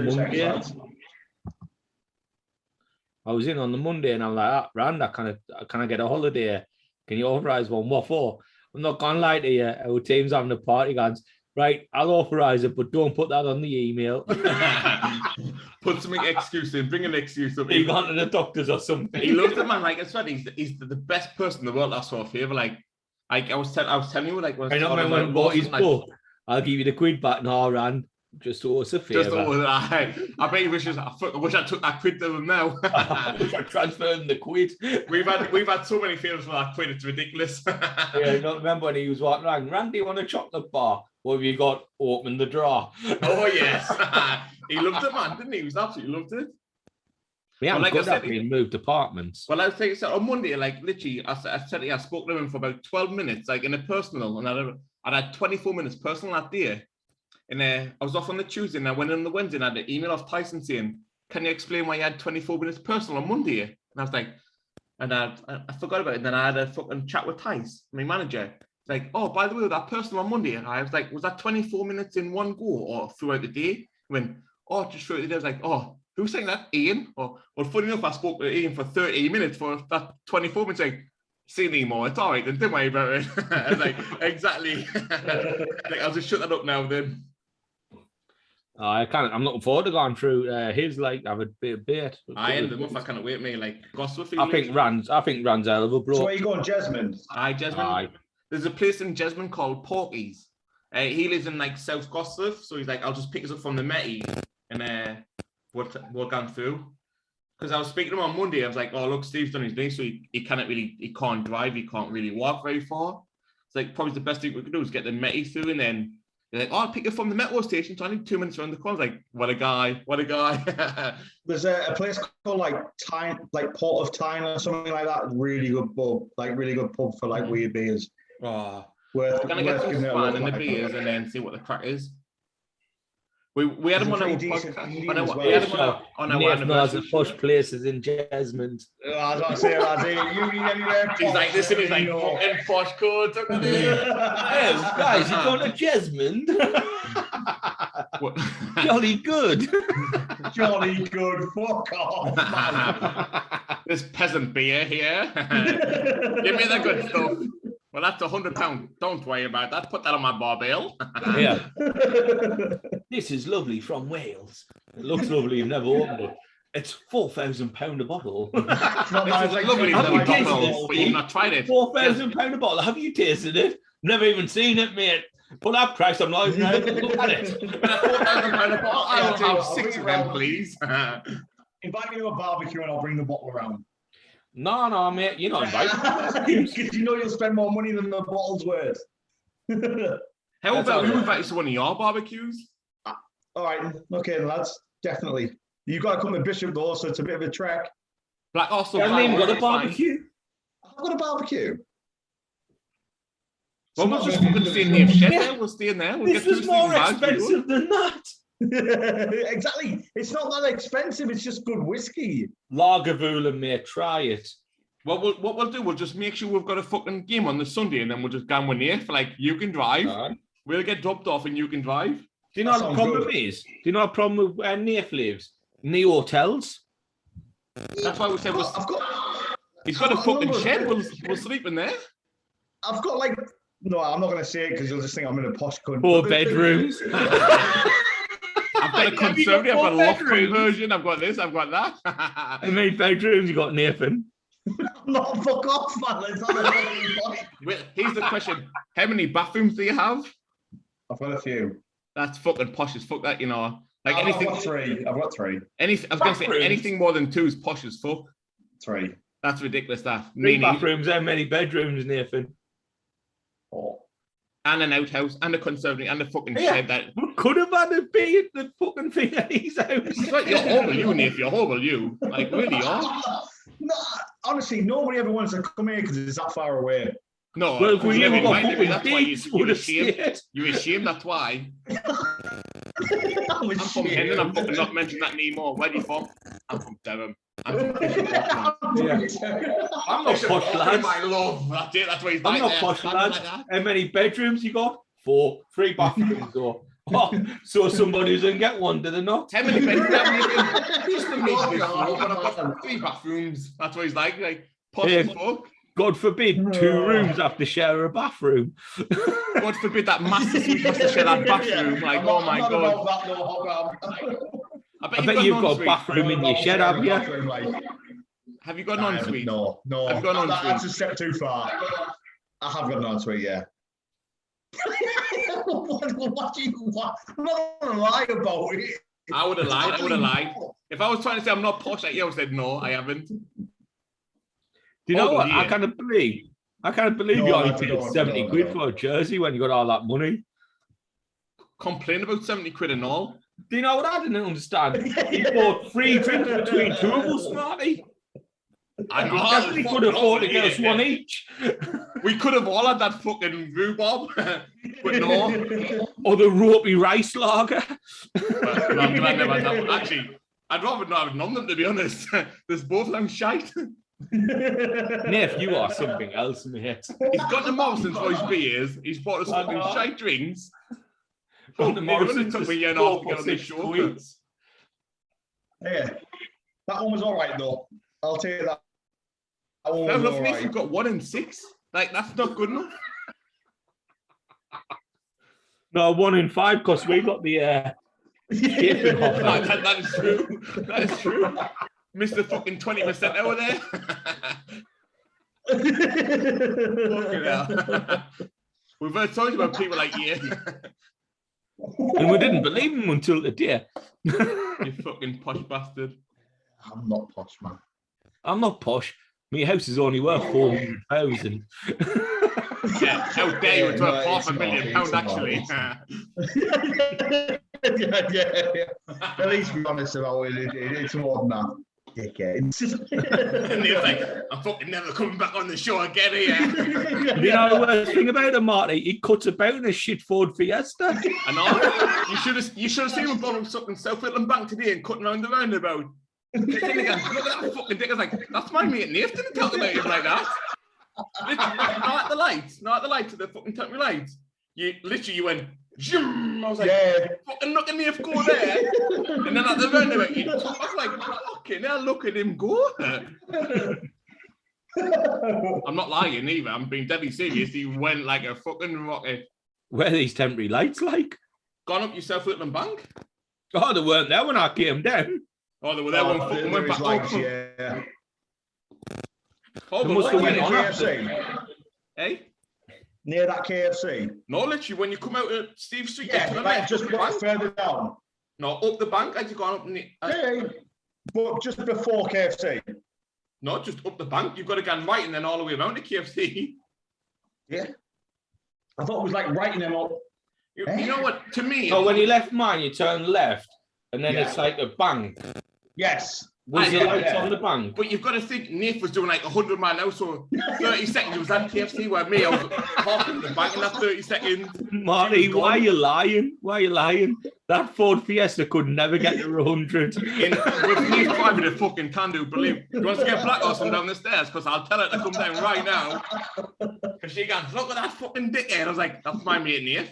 Yeah, coming from the woman who had 4 crashes. Aye. She had 4 crashes. Me and her fault though. Just not a ref. She only rolled a Citroen C4 Picasso into a central reservation. Fucking hell. I feel like I'm going to tell you the story off air, but look at this fucking Venom colour drink. It's a green.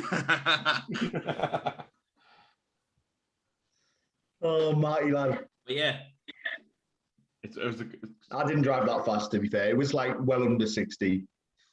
Well, that's all right. Of course, it's a 20-mile-an-hour road. When it says well only means 55. Nave's doing 3 times the speed limit. The flash wouldn't even caught us then anyways. I was too quick for that flash. It got 7 cars down the road though. Let's be honest. He was driving through Pennywell, so you got to drive at like 20 miles an hour through Pennywell. That's not cutting the mustard. Someone's going to get fucking murdered in the car. I was sat in the car thinking, I'm going to lose my wheels. I'm not fucking out. You're from Hendon, you daft couldn't help dare you see something like that? But mate, you see where he lives now? He lives in the NFL building. He lives in fucking like, it's like this fucking... the Sunderland version of Chelsea, isn't it? Like, that's what it is. That's where he lives now. Like, that's where I live. Sunderland version of Chelsea. Fucking hell. Fucking Kings Road. Butler getting out to fucking Valley Park and everything. Yeah. Martin, you call me posh. We're not here posh, but that's a different level. Like, yeah. Who can drop 500 quid on a fucking PlayStation? Nave's in there thinking, I could have had 7. And Nave's like, peasant, I've just got a conservative and I haven't even floated in my bank. Nath like sponsor the Beard Brothers. Nath's like, I could have bought Beard Brothers and then had some extra. Jesus. You're overly Nath, you really are. I thought you won the boys. I know. Turns out. You've come on and made us look like right cunts. Fucking Hendon my arse. Were you win the lottery or something? No. Or trying to marry his wife, isn't he? That's what it is. He did win the lottery. She fucking got the booby prize by the looks of it. I'm so glad all this is focused on you now, not me now. Yeah, he put a thing on Facebook, him and his last was on there. And they were doing something, and I went, fucking hell, Nath, you punching, aren't you? I like that one. He's all right. That's Steve Upper, isn't he? He's an awesome one. Anytime I post a photo like me and the wife, like all the boys from like Sunday League football, always post like a picture of the gif of Jason punching holding his Crystal Palace jersey. Like I get that every time I post. What did I send you to boy you?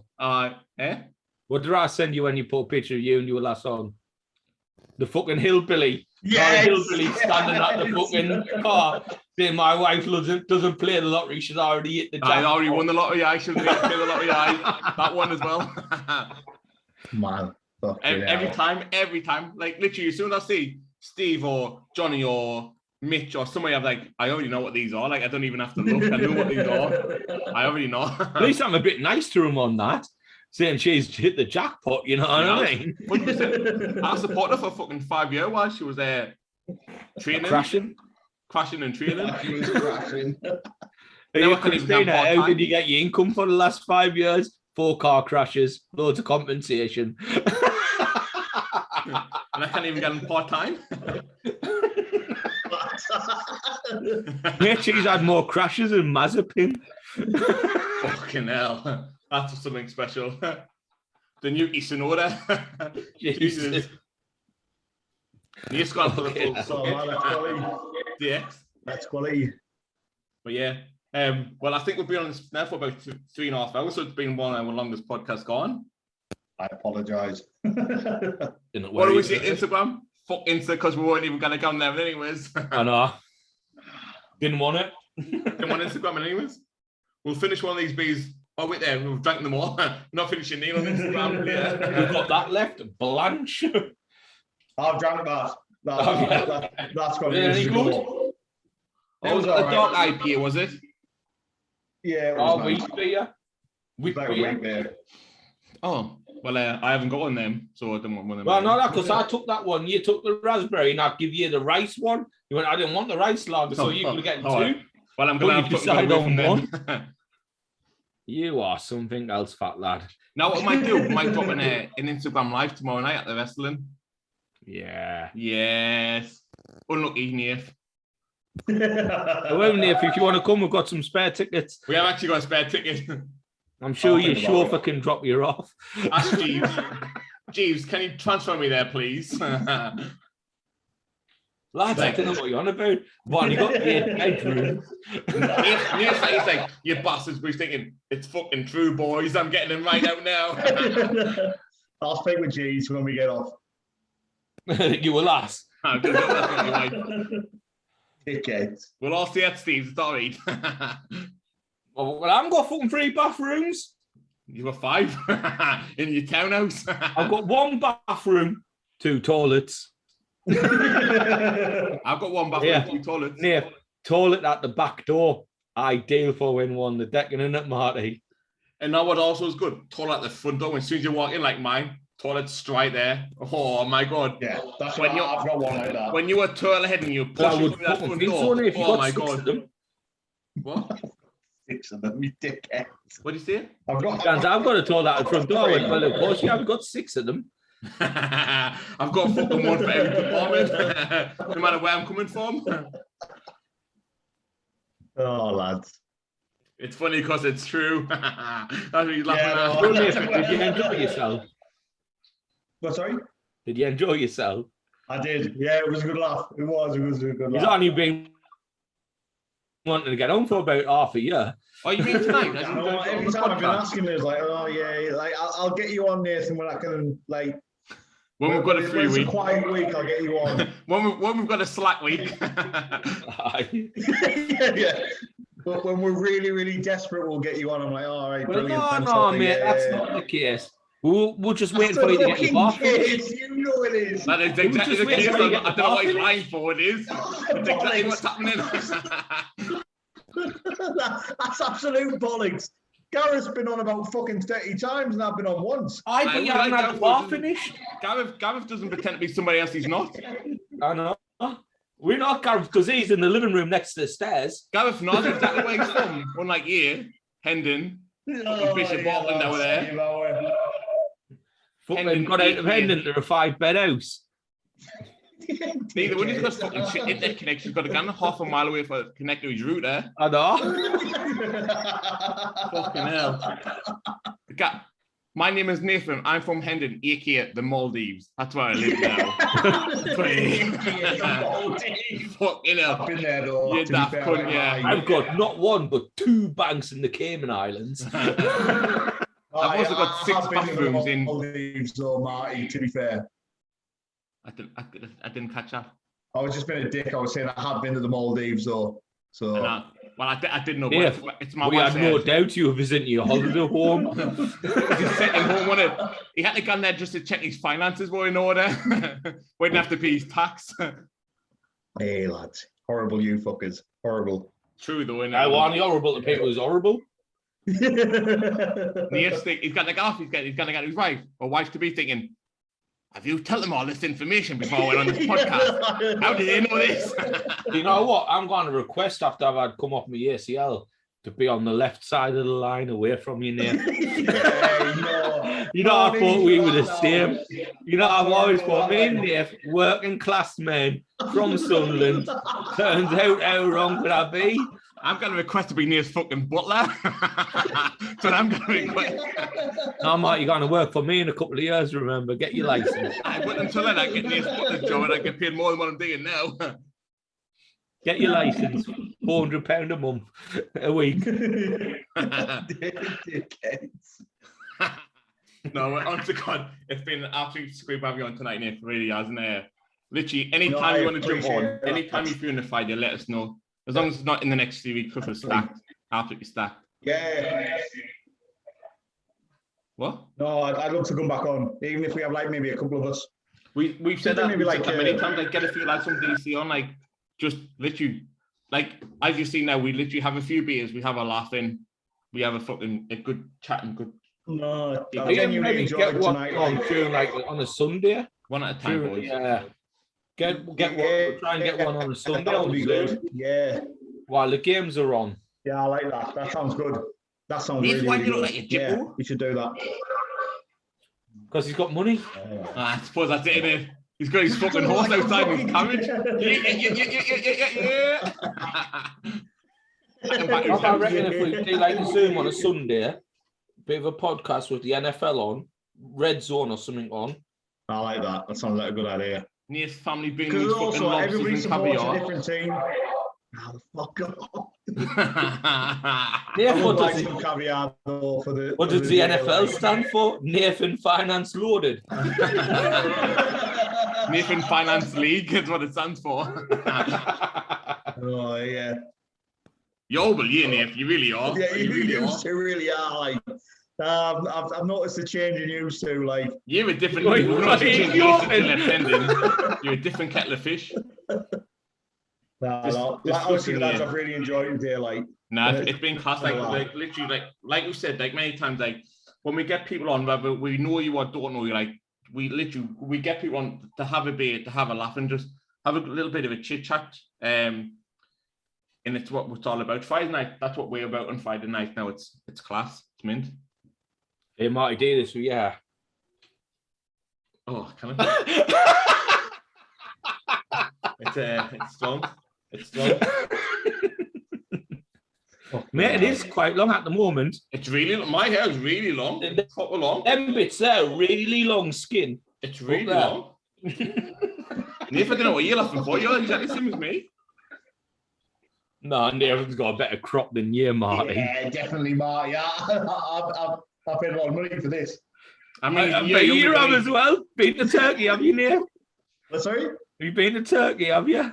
No, I'm not been to Turkey, mate. I don't go to there. I go for better. You know. He goes to Tony and Guy, doesn't he? I went to Turkey for hair implants. You little fucking whopper. You posh bastard. Give it next Marty year. went into Tony and Guys before when can I get a cut? They went, no, get out. You're too posh for us. Get out. Get the Vez. We need to get married. This is it. He had a full set of hair before he got married 3 years ago. Jesus Christ. You Russell. Ridiculous. He had a mohawk at one point. I think I'm going to bring the mohawk back. I've got more hair through the middle, so I might bring the mohawk back. Mate, it's spinning on there though. Oh, I've got more through the middle, so I might bring it back. I'll be honest, Marty, it is pretty thin. Like I know, but I don't really care, to be honest. I'm looking at it now and I can see a big gap. I know, but I've got a good beard, so it's fine. Like, I'm not bothered. Marty, put your head down. It's fine. Well, you can't. Look at yours. Look at yours. Mate, that's a parting. That's a really bad pattern. That's a parting in the middle of me hair. So's mine. Look there. Mine's Yours is not a partner. But yeah, it's just hair. Who cares, really?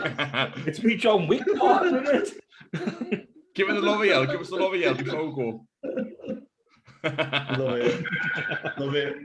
It's Because class. I'm worth it. But yeah, it has been a good episode tonight. It really has. Been an absolute right scream. I've enjoyed it, lads. We've discovered a few unknown truths about Nath, Aye, Posh One. which is really not too flattering for him, but we'll have to give it a pass, I suppose. Do you know what? Do you know what the worst thing is? It's just like money, though, isn't it? Didn't want to spend it. Like we pay like what 50, 60 quid on a Friday for beers just for me and you, Marty. Near 4 for 6 quid in Morrison's, and he's got all that money. It's like taxing the super rich again, isn't it? Like all that conversation, like you need to tax the super rich, not the fucking working class. Hey, Nath, there was nothing wrong with that 4 for 6. Horrible, Nath. Oh, sorry. Horrible. Hey, there was nothing wrong with that 4 for 6. You've got a bargain tonight. Yeah, you did. I only had one decent drink out of the fucking 4. Actually, 2. And I picked one of them. Yeah. I mean, if it wasn't for me, he was vodka. I think I'd have been Been a bit disappointed in my scran. I'm gonna get on. I'm gonna fucking score a hat, in vain on FIFA now just for the fucking crack. Well, Marty, let's not start lying on the podcasts. I just want to carry on with Nath. I want to big myself like Nath does, like his mansion. I think we felt like Nath. I've only got fucking 6 bathrooms. I've only got 10. I've only got Marty, 6, Marty. just the modest ones. 6 holes in the back garden and not bathrooms. Being practicing golf swing in the back garden. Fucking Nath. Look here. I'm in the shed here. It looks better than some people's houses. Better than my house. I thought it was in a house. Never mind a shed. I'm in a shed. Brick. I thought it was in a dining room. Our lass got it made because she was sick of us. What? Because she not put you in the 4th bedroom furthest away? I did. Could you not put you on the ensuite by yourself there? Could you not? You fucking You know what? bastard. He's not invited any of us round to his house, has he? Yeah, the worst thing is I've said, like, anybody wants to come after a game, they're more than welcome. No, you haven't. No, you haven't. Mark, you have. In your head. Honestly, Mark, In your I've head, said it maybe. to In me, your though. head. No. To be honest with you, he went like this. What he went? No, Yeah, boys. Exactly. That's not fucking true. Nath's As he drives away in his Audi. Nath's asking the question, going, lads, look, I live in Bishop. If you want to come back, you can. But if you want to go back to Sticky Witch, only 2 minutes away, then that's perfectly fine as well. Like, take your choice. It's up to you. Like, cheers, Nath, mate. We'll travel 40 minutes away from it. And then have to travel 40 minutes at home. Steaming.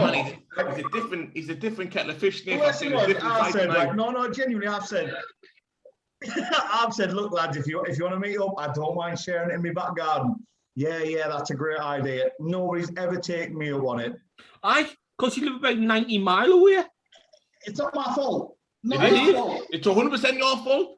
You're trying to move out the area, be a posh cunt. That's what you're trying to do. If you lived in Ennan, we'd be round there now. We'd be fucking smashing the street up and everything, and it'd be like, it's a street party. We'd have the cops out and everything. It's a street party, lads. We're all involved.